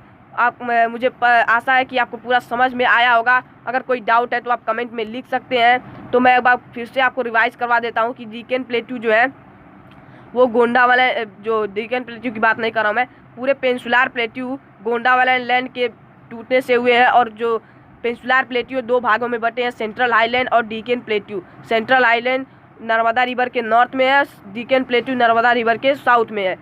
सेंट्रल आइलैंड भी दो पार्ट में बटे हैं, वेस्ट का हिस्सा मालवा प्लेट्यू है और ईस्ट का हिस्सा छोटा नागपुर प्लेट्यू है। डिकेन प्लेट्यू की बात करें तो डिकेन प्लेट्यू जो है वो दो तरह से बांटे गए हैं डायरेक्शन की दिशा की हिसाब से, एक वेस्टर्न घाट और एक ईस्टर्न घाट। वेस्टर्न घाट्स के जो प्लेट्यू हैं वो बहुत ही ऊंचे हैं, जिनकी एवरेज हाइट की बात करें तो 900 टू 1600 मीटर है। और ईस्टर्न घाट्स के प्लेट्यू की एवरेज हाइट की बात करें तो वह 600 मीटर। तो ये आपको समझ में आ गया। अब अगले वीडियो में हम देखेंगे द इंडियन डेजर्ट। तो चलिए मिलते हैं अगले वीडियो में, धन्यवाद। हेलो फ्रेंड्स, मेरा नाम है अमित यादव। एक बार आपका फिर से स्वागत है हमारी इस यूट्यूब चैनल स्टडी लाइफ में, जहाँ पर आपको क्लास 9th के एसएसटी के वीडियो, रिकॉर्डेड लेक्चर मिलते हैं विथ हैंड रिटन नोट्स। तो आज हम एक और नए टॉपिक के साथ आपके सामने उपस्थित है, द इंडियन डेजर्ट। तो हम इस फिजिकल फीचर जो इंडिया का है इसे हम पढ़ेंगे। तो चलिए इस वीडियो को स्टार्ट करते हैं। तो पहले मैं आपको उससे पहले बता दूं कि पिछले वीडियो में हमने पेनिनसुलर प्लेट्यू के बारे में पूरा डिस्कस किया था। आपने वो वीडियो नहीं देखा तो आप जाकर देख सकते हैं, चैनल में आपको मिल जाएगा। तो चलिए इस वीडियो को स्टार्ट करते हैं। तो सबसे पहले जो है जानते हैं कि डेजर्ट का क्या मतलब है। डेजर्ट का वैसे मुझे आपको बताने की ज़रूरत नहीं होगी, क्योंकि आप में से बहुत सारे लोग ऐसे होंगे जो कि जिन्हें डेजर्ट के बारे में पता होगा कि डेजर्ट क्या होता है। डेजर्ट कह सकते हैं कि रेगिस्तान कह सकते हैं, नहीं रेगिस्तान को ही कहते हैं। अगर आपको नहीं पता कि आखिर रेगिस्तान क्या है तो चलिए इसके बारे में से हम बात करते हैं। तो देखिए, the India desert lies toward the western margin of the Aravalli hills. जो इंडिया में डेजर्ट है वो अरावली हिल्स के वेस्टर्न मार्जिन में, अरावली हिल्स के कह सकते हैं कि पश्चिमी किनारे पर मौजूद है। कौन? डेजर्ट। यानी कि देखिए, जैसे कि इंडिया का पश्चिमी भाग कहाँ पर है, जैसे ये इंडिया का मान लीजिए मैप है, ये इंडिया का मैप है, ये इंडिया का मान लीजिए मैप है, ये पश्चिमी भाग है। तो यहाँ पर जो राजस्थान आपको एक स्टेट मिल जाएगा, वहाँ पर भी पूरा रेगिस्तान ही है। तो यहाँ पर पश्चिमी भाग में इंडिया के कह सकते हैं कि रेगिस्तान जो है वो है। अब देखिए, रेगिस्तान होते क्या, मतलब कि डेजर्ट होते क्या है? कवर्ड विथ सैंड डंस, जहाँ पर केवल बालू ही बालू रहते हैं, सैंड ही होती हैं, सैंड्स ही होते हैं। Very low rainfall, below 150 millimetre per year. देखिए क्या हो रहा है कि जो रेगिस्तान होते हैं वहाँ पर कह सकते हैं कि वर्षा की तो बहुत ही कम ही आशा होती है, बहुत ही कम वर्षा होती है, लगभग 150 मिलीमीटर एक ईयर में कह सकते हैं कि एवरेज बता सकते हैं। उसके नीचे ही arid climate and low vegetation. देखिए क्या कर रहा है कि वहाँ पे जो क्लाइमेट होता है बहुत ही गर्म होती है, वहाँ की क्लाइमेट जो होती है बहुत ही गर्म होती है, और वहाँ पर खेती बाड़ी भी वहाँ पर खेती बाड़ी है जो अच्छे से नहीं होती है। They do not have enough water to reach sea, उनके पास इतना पानी ही नहीं होता है कि वो सी तक पहुँच सके। वहाँ पर नदियाँ भी बहुत कम होती हैं कि वहाँ की जो समुद्र की पानी है वहाँ से ला सके और अपने मतलब कि कह सकते हैं कि उससे अपना काम कर सके। देखिए, जो रेगिस्तान में, इंडिया के रेगिस्तान में जो इंडियन डेजर्ट है उसका सबसे बड़ा, उसका region, largest river of this region is Luni. Luni river आपको याद करना है कि इंडियन डेजर्ट में पड़ने वाली सबसे बड़ी रिवर जो है वो है लूनी रिवर। अब देखिए क्या है, लूनी रिवर जो है वो इंडियन डेजर्ट में पड़ती है, जो कि सबसे बड़ी कह सकते हैं कि इंडियन डेजर्ट में पड़ने वाली रिवर है। अब देखिए, बर्चन्स जो है another feature of the Indian desert, crescent shape dunes found in the Thar desert. जो थार डेजर्ट है वहाँ पर अलग तरह का शेप पाए जाने वाली बर्चन्स जो होती हैं उसे हम एक और देखिए, जैसे मान लीजिए कि रेगिस्तान है जो कि एक फिजिकल फीचर है। अब देखिए, उसी से रिलेटेड एक इंडिया का और फीचर है, या फिर कह सकते हैं इंडियन डेजर्ट का एक और फीचर है जिसे हम कहते हैं बर्चन्स। और वो जो है वहाँ पर जो शेप जो होते हैं जो वहाँ पर पाए जाते हैं, जो कि थार डेजर्ट में आपको पता होगा कि इंडिया का लार्जेस्ट डेजर्ट है थार डेजर्ट, जहाँ पर जो डंस होते हैं वो अलग ही शेप के पाए जाते हैं, जिसकी वजह से इसे अलग एक फीचर दे दिया गया है। तो आई होप आपको ये वीडियो समझ में आया हो गया इंडियन डेजर्ट के बारे में। तो आपको अगले वीडियो में मिलते हैं द कोस्टल प्लेन्स के साथ। चलिए अगले वीडियो में मिलते हैं, धन्यवाद। हेलो फ्रेंड्स, मेरा नाम है अमित यादव। एक बार आपका फिर से स्वागत है हमारी यूट्यूब चैनल में। दोस्तों आज हम क्या पढ़ेंगे? आज हम पढ़ेंगे द कोस्टल प्लेन। चलिए इस वीडियो को स्टार्ट करते हैं। पिछले वीडियो में हमने बताया था आपको द इंडियन डेजर्ट के बारे में, तो इस वीडियो में हम देखेंगे कोस्टल प्लेन्स के बारे में। पिछले वीडियो में हमने रेगिस्तान के बारे में जाना था, तो इस वीडियो में हम समुद्री तट के बारे में जानेंगे। तो चलिए देखते हैं। तो सबसे पहले बात करते हैं कोस्टल प्लेन का क्या मतलब है, कोस्टल प्लेन किसे कहते हैं। तो कोस्टल प्लेन्स आपको पता होगा कि जो इंडिया का साउथ का भाग है, जहाँ से देखिए जैसे ये गुजरात है इंडिया का, तो इसके नीचे से आपको पता होगा कि अरेबियन सी है, ठीक है, और इधर आपको पता होगा कि इसके नीचे से बे ऑफ बंगाल, ठीक है। तो ऊपर का जो भाग है यहाँ पर जमीनें है, और नीचे के भाग मतलब कि समुद्री तट जो है उसे हम कोस्टल एरिया कहते हैं, मतलब कि समुद्री तट। समझ लिए, कोस्टल प्लेन्स का मतलब होता है कि समुद्री तट। तो ये जो एरिया है समुद्र के किनारे है, तो इसके वजह से हम इसे क्या कहेंगे, इसे हम कहेंगे क्या, कोस्टल प्लेन्स। तो आपको ये समझ में आ गया। अब चलिए बात करते हैं कि कोस्टल प्लेन कितने तरह से कितने भाग में डिवाइडेड हैं और कौन कौन से। तो सबसे पहले देखिए कोस्टल प्लेन्स को हम दो डायरेक्शन में, दो दिशा के बेसिस पर कह सकते हैं, डिवाइड कर सकते हैं। तो देखिए कैसे, इधर का जो कोस्टल प्लेन है इसे हम कहते हैं ईस्टर्न कोस्टल प्लेन, और इधर का हम क्या कहते हैं, वेस्टर्न कोस्टल प्लेन। अब देखिए ईस्टर्न और वेस्टर्न कोस्टल प्लेन में कुछ प्लेन्स आते हैं, तो उनके बारे में अब हम जानेंगे। तो चलिए पहले बात कर लेते हैं। तो देखिए यहाँ पर जैसे मैंने आपको बता दिया कि कोस्टल प्लेन समुद्री तट, तो यहाँ पर देखिए गुजरात के ऊपर लैंड सारे, यहाँ से पूरे जो समुद्र है, और इधर भी यहाँ से समुद्र है और इधर भी समुद्र है। तो यानी कि ये जो एरिया है, ये पूरा एरिया जो समुद्र के किनारे है, जो इस तरह से कुछ एरिया है, तो इसे ही हम कोस्टल प्लेन कहते हैं। अब ईस्टर्न कोस्टल प्लेन भी मैंने बता दिया कि इधर है ईस्टर्न क्योंकि इधर ईस्ट है, और इधर है वेस्टर्न क्योंकि इधर वेस्ट है। वेस्टर्न ईस्टर्न कोस्ट में आपको समझ में आ गया। अब देखिए वेस्टर्न कोस्ट में जो sandwich between the western Ghats and the Arabian sea. देखिए जो वेस्टर्न घाट्स मैंने आपको बताया था, पेनिनसुलर प्लेट्यू के वेस्टर्न घाट्स जो थे मैंने बताया था, यहाँ से यहाँ तक जो थे, यहाँ देखिए ये वेस्टर्न जो ये बाउंड्री बना है, ये है वेस्टर्न घाट। ये मतलब देखिए ये डिकेन प्लेट्यू है, ये डिकेन प्लेट्यू है जो ये मैं मतलब सेट कर रहा हूँ। जो देखिए अंडरलाइन बना है पहले, यहाँ पर देखिए ये बाहर वाला अंडरलाइन है, जो ये अंदर वाला अंडरलाइन है, ये डिकेन प्लेट्यू, जिसमें से इधर का है ईस्टर्न घाट्स और इधर का है वेस्टर्न घाट्स। मैंने आपको बताया था पेनिनसुलर प्लेट्यू वाले टॉपिक में। तो इसके बाद देखिए वेस्टर्न जो घाट्स है इसके लेकर अरेबियन सी तक, अरेबियन सी इधर है, तो यहाँ जो एरिया बचता है उसे हम कहते हैं कोस्टल प्लेन। मतलब कि ये जो बच रहा है, ये एरिया जो बच रहा है, ये है कोस्टल प्लेन। आपका डाउट क्लियर हो गया। और इसी वजह से इसी तरह से इधर भी है कि ईस्टर्न घाट से लेकर बे ऑफ बंगाल तक जो बीच में एरिया बच रहा है, यहाँ पर जो शेडेड एरिया के बाद, उसे हम क्या कहते हैं, उसे हम कहते हैं ईस्टर्न कोस्टल प्लेन। मैं आपको फिर से बता देता हूँ। देखिए कुछ इस तरह से बना है, कुछ इस तरह से। तो ये जो है ये डिकेन प्लेट्यू मैंने आपको बताया था, डिकेन प्लेट्यू है। तो डिकेन प्लेट्यू में मैंने आपको बताया वेस्टर्न घाट्स और ईस्टर्न घाट्स, वो भी दो तरह से भाग है। तो यहाँ पर वेस्टर्न घाट्स है और इधर ईस्टर्न घाट्स है। तो वेस्टर्न घाट से लेकर अरेबियन सी तक, वेस्टर्न घाट से लेकर अरेबियन सी जो यहाँ है वेस्टर्न घाट्स, तो इसके बीच में जो लैंड है इसे हम कहते हैं वेस्टर्न कोस्ट। और ईस्टर्न घाट से लेकर बे ऑफ बंगाल के बीच में जो एरिया बच रहा है, ये इसे हम क्या कहते हैं, इसे हम कहते हैं ईस्टर्न कोस्ट। तो आपको समझ में आ गया। अब चलिए आगे बढ़ते हैं। अब ईस्टर्न कोस्ट देखिए, east consist of 3 section, Konkan, Mumbai to Goa north सबसे नॉर्थ में है।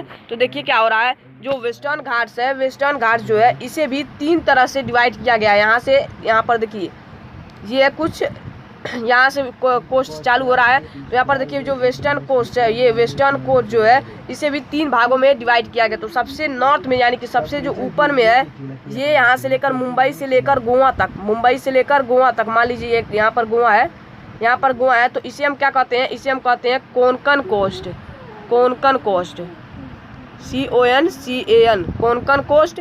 इसे हम कोंकण कोस्ट कहते हैं, जो यहाँ से मुंबई से लेकर यहाँ तक का भाग है। यहाँ पर देखिए जो मुंबई से लेकर यहाँ तक का भाग है, इसे हम कोंकण कोस्ट कहते हैं, कोंकण कोस्ट। ठीक है, कोंकण कोस्ट, यहाँ पर N है, कोंकण कोस्ट समझ गए। यहाँ पर जो यानी कि सबसे नॉर्थ में है कोस्ट, ऊपर वाला जो कोस्ट है उसे हम नॉर्दर्न मोस्ट जो कोस्ट है उसे हम कोंकण कोस्ट कहते हैं वेस्टर्न घाट्स में, वेस्टर्न कोस्ट में। अब देखिए कन्नड़ प्लेन कहाँ पर है, कर्नाटक एकदम बिल्कुल सेंटर में है। देखिए कर्नाटक जो है, कर्नाटका यहाँ पर कहीं है, यहाँ पर, तो यहाँ पर बिल्कुल सेंटर में ऊपर क्या है, कोंकण है, ऊपर क्या कोंकण है। तो यहाँ पर देखिए जो बिल्कुल सेंटर में कह सकते हैं कि जो बिल्कुल सेंटर में कोस्ट है उसे क्या कहते हैं, कन्नड़ कोस्ट कहते हैं, Kannada coast, CANNAD, Kannada coast. आपका डाउट एकदम क्लियर होना चाहिए कि कहाँ पर क्या चीज़ है। उसके बाद देखिए मालाबार कोस्ट, केरला एकदम साउथ में है। देखिए मालाबार कोस्ट कहाँ पर है, मालाबार कोस्ट ये है, मालाबार कोस्ट ये है, मालाबार कोस्ट ये है, ये है मालाबार कोस्ट, जो कि एकदम बिल्कुल केरला में जो कि एकदम बिल्कुल इस साउथ में है। ठीक है, मालाबार कोस्ट ये है, मालाबार कोस्ट। अब देखिए यहाँ पर सबसे ऊपर जो कोस्ट है वो है कोंकण कोस्ट, कोंकण कोस्ट। उसके नीचे जो सेंट्रल में है, जो कि ये कोंकण कोस्ट मुंबई से लेकर गोवा तक है, मुंबई से लेकर गोवा तक। उसके नीचे जो कोस्ट है वो कर्नाटका में है, जो कि किसे हम कहते हैं कन्नड़ कोस्ट इसे कहते हैं। और उसके नीचे जो मालाबार कोस्ट है, इसे हम ये है केरला में, सबसे साउथ में, यानी कि देखिए सबसे नॉर्थ में है कोंकण कोस्ट वेस्टर्न कोस्ट में, और उसके नीचे सेंट्रल में है कन्नड़ कोस्ट, और उसके नीचे में है मालाबार कोस्ट। आपको समझ में आ गया। अब बात करते हैं ईस्टर्न कोस्ट के बारे में। तो देखिए river make stories, eastern coast जो है जो स्टोरीज से बनते हैं, स्टोरीज के बीच में है। यहाँ पर देखिए जो ईस्टर्न कोस्ट है, the plains along the bay of Bengal are wide and level. देखिए ईस्टर्न घाट्स के बाद बे ऑफ बंगाल के बीच में जो ये जगह बसती है, यह ईस्टर्न कोस्ट। आपको समझ में आ गया। अब देखिए इट कंसिस्ट ऑफ 2 सेक्शन, ये भी 2 भागों में बांटे हैं। एक है जो नॉर्दर्न संसार, जो कि एकदम बिल्कुल नॉर्थ में है, और कोरोमंडेल कोस्ट जो कि एकदम बिल्कुल ही साउथ में है। अब देखिए ये ईस्टर्न कोस्ट हमारा, ये हमारा ईस्टर्न कोस्ट, ये हमारा मान लीजिए ईस्टर्न कोस्ट है, यहाँ से पूरा यहाँ तक ईस्टर्न कोस्ट है, ईस्टर्न कोस्ट। तो यहाँ पर देखिए जो सबसे नॉर्थ में है, यहाँ पर नॉर्थ वाला जो भाग है ये है नॉर्दर्न सिरसार। यहाँ पर देखिए ये जो भाग है, ये जो कोस्ट है, इसे हम कहते हैं नॉर्दर्न सिरसार। यहाँ पर समझ में आ गया। और उसके बाद जो नीचे वाला कोस्ट है, इसे हम कहते हैं कोरोमंडेल। यहाँ पर आपको समझ में आ जाना चाहिए। यहाँ पर देखिए ये जो ऊपर वाला नॉर्थ का नॉर्दर्न कोस्ट है, ईस्टर्न कोस्ट में northern most coast, eastern coast में उसे हम कहते हैं नॉर्दर्न सिरसार, और नीचे वाला जो कोस्ट है इसे हम कहते हैं कोरोमंडेल कोस्ट। ये आपको नोट्स मिल जाएंगे, आपको लिख लेना है। अब देखिए रिवर मेक डेल्टा, देखिए रिवर जो है डेल्टा भी बनाती है, स्टोरीज भी बनाती है। तो मैं आपको एक चीज़ बता देना चाहती हूँ कि मतलब किस तरह से रिवर्स और डेल्टा बनते हैं। तो सबसे बात करते हैं स्टोरीज का। तो मान लीजिए ये हमारा समुद्र है, तो यहाँ पर देखिए जो इस तरह से कुछ लहरें जाते हुए डायरेक्ट समुद्र में मिल जाती हैं, और बीच में थोड़े देखिए यहाँ पर मान लीजिए ये लैंड का है, और इधर से फिर रिवर गई, तो ये होती है स्टोरीज। और डेल्टा की बात करें तो मान लीजिए ये जा रही है रिवर, तो इसके बीच में ट्रायंगल शेप के कुछ इस तरह के लैंड बच जाते हैं, इस तरह से कुछ लैंड रहते हैं और फिर समुद्र में जाकर मिलती हैं। तो यहाँ पर देखिए क्या होता है, जब पेनिनसुलर प्लेट्यू से मैंने आपको बताया था, पेनिनसुलर प्लेट्यू से जो ईस्ट से डेल्टा जब निकलती हैं, मतलब कि रिवर्स निकलती है, तो वे डेल्टा बनाते जाती हैं। क्योंकि मैंने बताया था वेस्टर्न घाट्स में जो प्लेट्यू कॉन्टिन्यूसली है, और ईस्टर्न घाट्स में कुछ दूर दूर पर है, जिसकी वजह से रिवर जब निकलती जाती है तो डेल्टा बनते जाता है। और जिसकी वजह से यहीं पर बात आती है कि ईस्टर्न कोस्ट में भी डेल्टा आते जाते हैं, और उसके बाद समुद्र में जाकर मिलते हैं। तो आपको ये कन्फ्यूजन दूर हो गया होगा कि ईस्टर्न कोस्ट में स्टोरीज और डेल्टा क्यों है।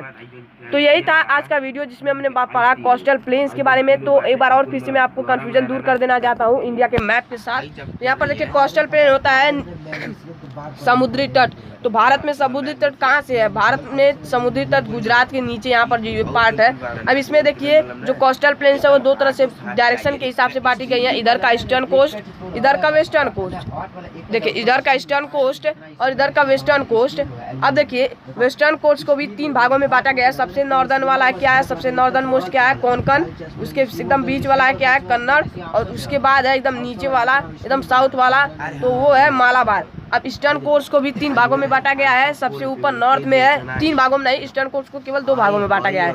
जो ईस्टर्न एकदम बिल्कुल ही नॉर्थ में है उसे कहते हैं नॉर्दर्न सिरसार, और उसके जो नीचे है साउथ में उसे कहते हैं कोरोमंडेल। ठीक है, कोरोमंडेल।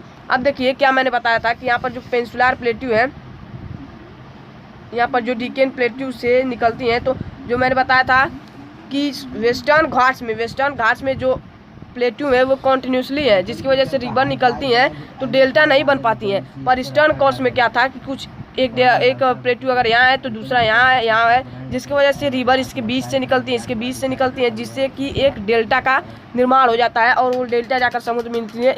इसी का कारण है कि ईस्टर्न घाट्स में डेल्टा भी आपको देखने के लिए मिल जाएंगे। तो चलिए मिलते हैं अगले वीडियो में। धन्यवाद। अगले वीडियो में हम पढ़ेंगे द आइसलैंड। लगभग ये हमारा चैप्टर खत्म होने वाला है। धन्यवाद। हेलो फ्रेंड्स, मेरा नाम है अमित यादव। एक बार आपका फिर से स्वागत है हमारी यूट्यूब चैनल स्टडी लाइफ में। दोस्तों आज हम क्या पढ़ेंगे? आज हम पढ़ेंगे द आइसलैंड्स। इंडिया के एक और फिजिकल फीचर्स के बारे में जानेंगे, जो कि है आइसलैंड। तो चलिए इस वीडियो को स्टार्ट करते हैं। उससे पहले मैं आपको बता देना चाहता हूँ कि पिछले वीडियो में हमने देखा था कोस्टल प्लेन्स, इंडिया के कोस्टल प्लेन्स के बारे में। तो आप उस वीडियो को नहीं देखे हैं तो आप जाकर देख सकते हैं, आपको चैनल में भी वीडियो मिल जाएगा। तो देखिए, सबसे पहले बात करते हैं आइसलैंड की। तो आइसलैंड में मुझे लगता है कि आप सभी लोगों को पता होगा कि आइसलैंड क्या होता है। तो आइसलैंड अगर आपको नहीं पता तो मैं बता देता हूँ कि जैसे कि मान लीजिए कि ये कोई समुद्र है, ये कोई समुद्र है, बहुत बड़ा समुद्र है। तो मैं यहाँ पर एक छोटा सा बना देता हूँ। ये कोई समुद्र है और यहाँ पर इसके बीच में कहीं अगर लैंड है तो इसे हम क्या कहेंगे, जो ये हमारा लैंड है इसे हम क्या करेंगे, आइसलैंड कहेंगे। इसे हम क्या कहते हैं, आइसलैंड। यहाँ पर इसके किनारे समुद्र है, ये पूरे समुद्र है, तो बीच में कहीं एक लैंड है, तो इसे हम क्या कहते हैं, जिसके मतलब कि जो देखिए जो तीन तरफ से पानी से घिरा होता है उसे हम पेनिनसुला कहते हैं, और जो चारों तरफ से पानी से घिरा होता है उसे हम आइसलैंड कहते हैं। तो समझ में आ गया आपको। अब देखिए इंडिया के आइसलैंड के बारे में बात करते हैं, क्योंकि इंडिया के हम फिजिकल फीचर्स के बारे में पढ़ रहे हैं। तो India has 2 groups of island. India के 2 मुख्य ग्रुप हैं आइसलैंड्स के, ठीक है। पहला है Lakshadweep island, composed by small coral island closer to the Malabar coast of Kerala. तो देखिए मैं आपको बताता हूँ, पहले मैं आपको पिछले वीडियो में रिकॉल करवा देता हूँ। मैंने आपको पिछले वीडियो में मालाबार कोस्ट के बारे में बताया था, जो कि केरला में है। तो मालाबार कोस्ट कहाँ था, जो कोस्टल एरिया है नीचे का, इंडिया का जो कोस्टल एरिया है, यहाँ पर मान लीजिए श्रीलंका है, तो इंडिया का जो कोस्टल एरिया है, मैंने बताया था गुजरात से नीचे जो समुद्री तट है उसे कोस्टल एरिया कहते हैं। तो यहाँ पर मालाबार मैंने बताया था सबसे नीचे वाला जो था मालाबार, वेस्टर्न कोस्ट में सबसे नीचे वाला कोस्ट का क्या था, मालाबार था।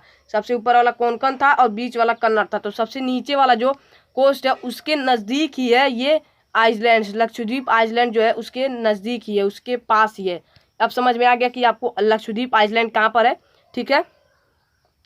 देखिए composed of small coral of island, देखिए मैंने बताया कि यहाँ पर देखिए स्मॉल कोर ऑफ, छोटे छोटे बहुत मतलब कि कह सकते हैं कुछ दूर तक है, जिसे मतलब इसे पूरे ग्रुप को क्या कहते हैं, लक्षद्वीप आइसलैंड कहते हैं। आपको composed by small coral of island समझ में आ गया।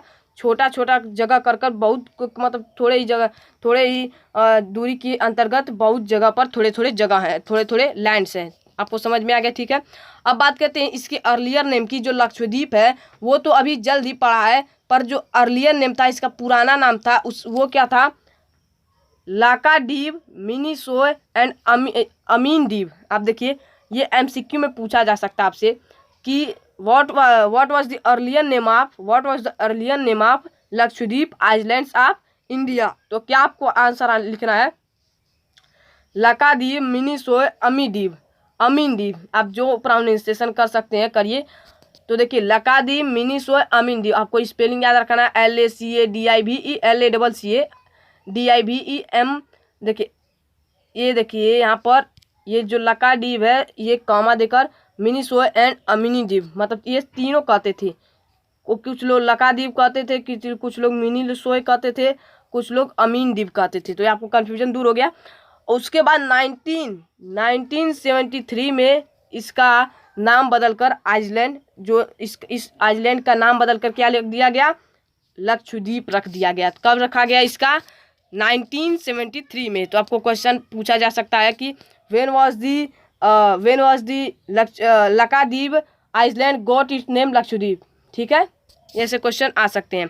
अब बात करें कि इसकी एरिया की, तो वो है 32 किलोमीटर स्क्वायर। इसकी एरिया जो है वो 32 किलोमीटर स्क्वायर है, और एडमिनिस्ट्रेटिव हेडक्वार्टर ऑफ कावर्ती। और जो लक्षद्वीप है वो कावर्ती का हेडक्वार्टर भी है। कावर्ती का हेडक्वार्टर भी क्या कह सकते हैं, लक्षद्वीप जो है वो कावर्ती का हेडक्वार्टर भी है। अब बात करते हैं अंडमान एंड निकोबार। देखिए पहले मैं आपको बता देता हूँ, जैसे देखिए ये है इंडिया का नीचे का भाग, साउथ का भाग, यहाँ से गुजरात है, यहाँ से कुछ ऊपर का गया है। तो यहाँ पर जो देखिए इधर मैं समुद्री तट का बात कर रहा हूँ। तो जो आइसलैंड हो गया, मैंने आपको बताया कि समुद्र के बीच में पड़ते हैं। तो इंडिया में समुद्र कहाँ पाए जाते हैं, साउथ के एरिया में पाए जाते हैं। तो साउथ का मैंने पार्ट यहाँ पर आपको बना दिया है। तो यहाँ पर देखिए इधर जो वेस्ट में बात करें तो वेस्ट में है अरेबियन सी, और ईस्ट में है बे ऑफ बंगाल, ठीक है, ईस्ट में है बे ऑफ बंगाल। तो वेस्ट में जो है, वेस्ट में लक्षद्वीप पाया जाता है, और बे ऑफ बंगाल में अंडमान एंड निकोबार पाया जाता है, जो कि 2 मेन ग्रुप है इंडिया के आइसलैंड के, ठीक है। अब वही बात करते हैं अंडमान एंड निकोबार के आइसलैंड के। इलोंगेटेड क्लेम of island in the bay of Bengal. मैंने अभी बताया आपको bay of Bengal, bay of Bengal में ये है, यहाँ पर बे ऑफ बंगाल है इस साइड में, तो बे ऑफ बंगाल में ये है, बे ऑफ बंगाल में ये क्या कर सकते हैं, पाए जाते हैं। अब देखिए जो अंडमान निकोबार है वो आइलैंड जो है वो 2 आइलैंड्स हैं, जैसे ये एक आइलैंड है, ये एक आइलैंड है, तो दोनों को एक नाम दिया गया है अंडमान। ये मान लीजिए अंडमान है और ये एक निकोबार है, तो अंडमान और निकोबार दोनों को नाम दे दिया गया है। ठीक है, समझ में गए। Andaman and Nicobar partition of the sub minor mountains equatorial climate and thick forest area. अब देखिए जो अंडमान और निकोबार है वो माउंटेन्स की वजह से पार्टीशन हो गया है उनके बीच में, मतलब कि माउंटेन्स भी वहाँ पर हैं। अब देखिए और ये यहाँ पर जो क्लाइमेट होती है, जो यहाँ पर क्लाइमेट होती है वो इक्वल रहता है, तो मतलब कि ज़्यादा ना ही ज़्यादा बहुत ही ठंड पड़ती है, ना ज़्यादा गर्मी पड़ती है, ना ज़्यादा वर्षा होता है, तो मतलब कि कह सकते हैं मीडियम रहती है। और यहाँ पर जो फॉरेस्ट है वो बहुत ही घने फॉरेस्ट है, घने यहाँ पर कह सकते हैं कि ये एक बहुत ही घना फॉरेस्ट का एरिया, बहुत यहाँ पर घने फॉरेस्ट हैं। अब बात करते हैं कोरल्स। कोरल्स क्या होता है, तो ये हमारा लास्ट टॉपिक है। अब देखिए कोरल इट मेक आइलैंड, जो कि आइलैंड बनाते हैं। ठीक है, देखिए short lives microscopic organism with live in colonies. ये देखिए पहले बात करते हैं कोरल्स। यहाँ पर they flourish in shallow mud free and warm water. जो कोरल्स होते हैं they flourish in shallow mud free and warm water, मतलब कि देखिए कीचड़ से भी फ्री होते हैं और थोड़ा गर्म पानी की तरह होते हैं। दे फ्लोरियस मतलब कि कह सकते हैं कि ये थोड़े मतलब कि जम्स वाले होते हैं। They secrete calcium carbonate their skeleton makes up of reefs के बने होते हैं इनके स्केलेटन। और कोरल्स की बात करें तो कोरल्स क्या होते हैं, short lived microscopic organism which live in colonies, जो कि बहुत ही छोटे छोटे माइक्रोस्कोपिक ऑर्गेनिज्म होते हैं जो कि कॉलोनीज में रहते हैं। और वो कहाँ पर पाए जाते हैं, आइलैंड में पाए जाते हैं, आइलैंड में पाए जाते हैं। इसलिए आइलैंड पे जाना बहुत बार हमारे लिए खतरा भी हो जाता है। ठीक है, एग्जाम्पल जैसे great barrier reef of Australia, Australia में पाए जाने वाली ग्रेट बैरियर रीफ। और देखिए atolls a shape of coral which is horseshoe shaped shape, मतलब कि देखिए एक अटोल्स जो होते हैं अटोल्स जो एक कोरल ही होते हैं पर थोड़ा सा उनसे अलग हटके शेप उनका होता है। अब कंक्लूजन की बात करते हैं, different physiography unit highlights the unique feature of each region. तो देखिए यहाँ पर क्या बात हो रहा है कि जितने भी फीचर्स हैं वो एक ना एक अलग अलग कह सकते हैं कि यूनिक फीचर जो है हाईलाइट करती हैं। माउंटेन, अब देखिए अब एक बहुत ही इम्पोर्टेंट बात होने वाली है, समझ लिए। जो माउंटेन्स जो होते हैं सोर्स ऑफ वाटर, माउंटेन्स को सोर्स ऑफ वाटर क्यों कहा जाता है, मैं आपको यहाँ पर कुछ टॉपिक बता देता हूँ, ये आपसे कुछ क्वेश्चन पूछे जा सकते हैं। देखिए माउंटेन्स को सोर्स ऑफ वाटर क्यों कहा जाता है, माउंटेन्स पर क्या होती हैं, ग्लेशियर होती हैं, ग्लेशियर से पानियाँ निकलती हैं, रिवर्स निकलती हैं। ग्लेशियर की बात छोड़ दीजिए, माउंटेन से रिवर भी निकलती हैं, जिसकी वजह से माउंटेन्स को सोर्स ऑफ वाटर कहा जाता है। Northern plains the granaries of the country, मतलब कि ग्रेनरीज का क्या मतलब है, जहाँ पर अनाज उगाए जाते हैं। इंडिया में लगभग ज़्यादा से ज़्यादा खेती नॉर्दर्न प्लेन्स पे ही की जाती है। Plateau store house of the mineral, मतलब कि प्लेट्यू जो है वो मिनरल्स जहाँ पर बहुत ही अधिक मात्रा में पाए जाते हैं वहाँ प्लेट्यू होते हैं। Coastal region and island fishing and the part activities. अब देखिए मैंने आपको चारों का बात बता दिया, मतलब कि जो छः फिजिकल फीचर है इंडिया के, उनका एक अपना अलग ही रोल है। क्या है, माउंटेन्स जो है वो पानी के सोर्स हैं इंडिया में, नॉर्दर्न प्लेन्स जो है वो अनाजों के सोर्स है, कह सकते हैं अनाज वहाँ पर जहाँ ज़्यादा उपजाई जाती हैं। जो प्लेट्यू है, जो पेंसुलार प्लेट्यू है, जहाँ पर मिनरल्स बहुत ही ज़्यादा पाए जाते हैं, जिसे हम कह सकते हैं कि मिनरल्स का हाउस है। और कोस्टल प्लेन्स और जो कोस्टल रीजन है और जो मतलब आइलैंड है, वहाँ पर फिशिंग के लिए, जैसे आपको पता होगा कि फिशिंग बहुत ही पॉपुलर एक कह सकते हैं कि इंडस्ट्री है, तो यहाँ पर फिशिंग के लिए और आइलैंड और कोस्टल एरिया में फिशिंग की जो है एक्टिविटी होती रहती है, जिससे हमें फिश की भी कमी नहीं होती है। तो ये आपको समझ आ गया, ये था हमारा पूरा चैप्टर। ये है एक्सरसाइज, तो एक्सरसाइज में अभी आपको नहीं पढ़ाऊँगा, एक्सरसाइज भी आप कहेंगे तो मैं वीडियो अपलोड कर दूंगा अलग से। तो ये था हमारा पूरा चैप्टर आप नहीं देखे हैं तो आप देख सकते हैं, आपको चैनल में लिंक मिल जाएगा, नोट्स को डाउनलोड कर सकता है, लिंक डिस्क्रिप्शन बॉक्स में मिल जाएगा। धन्यवाद।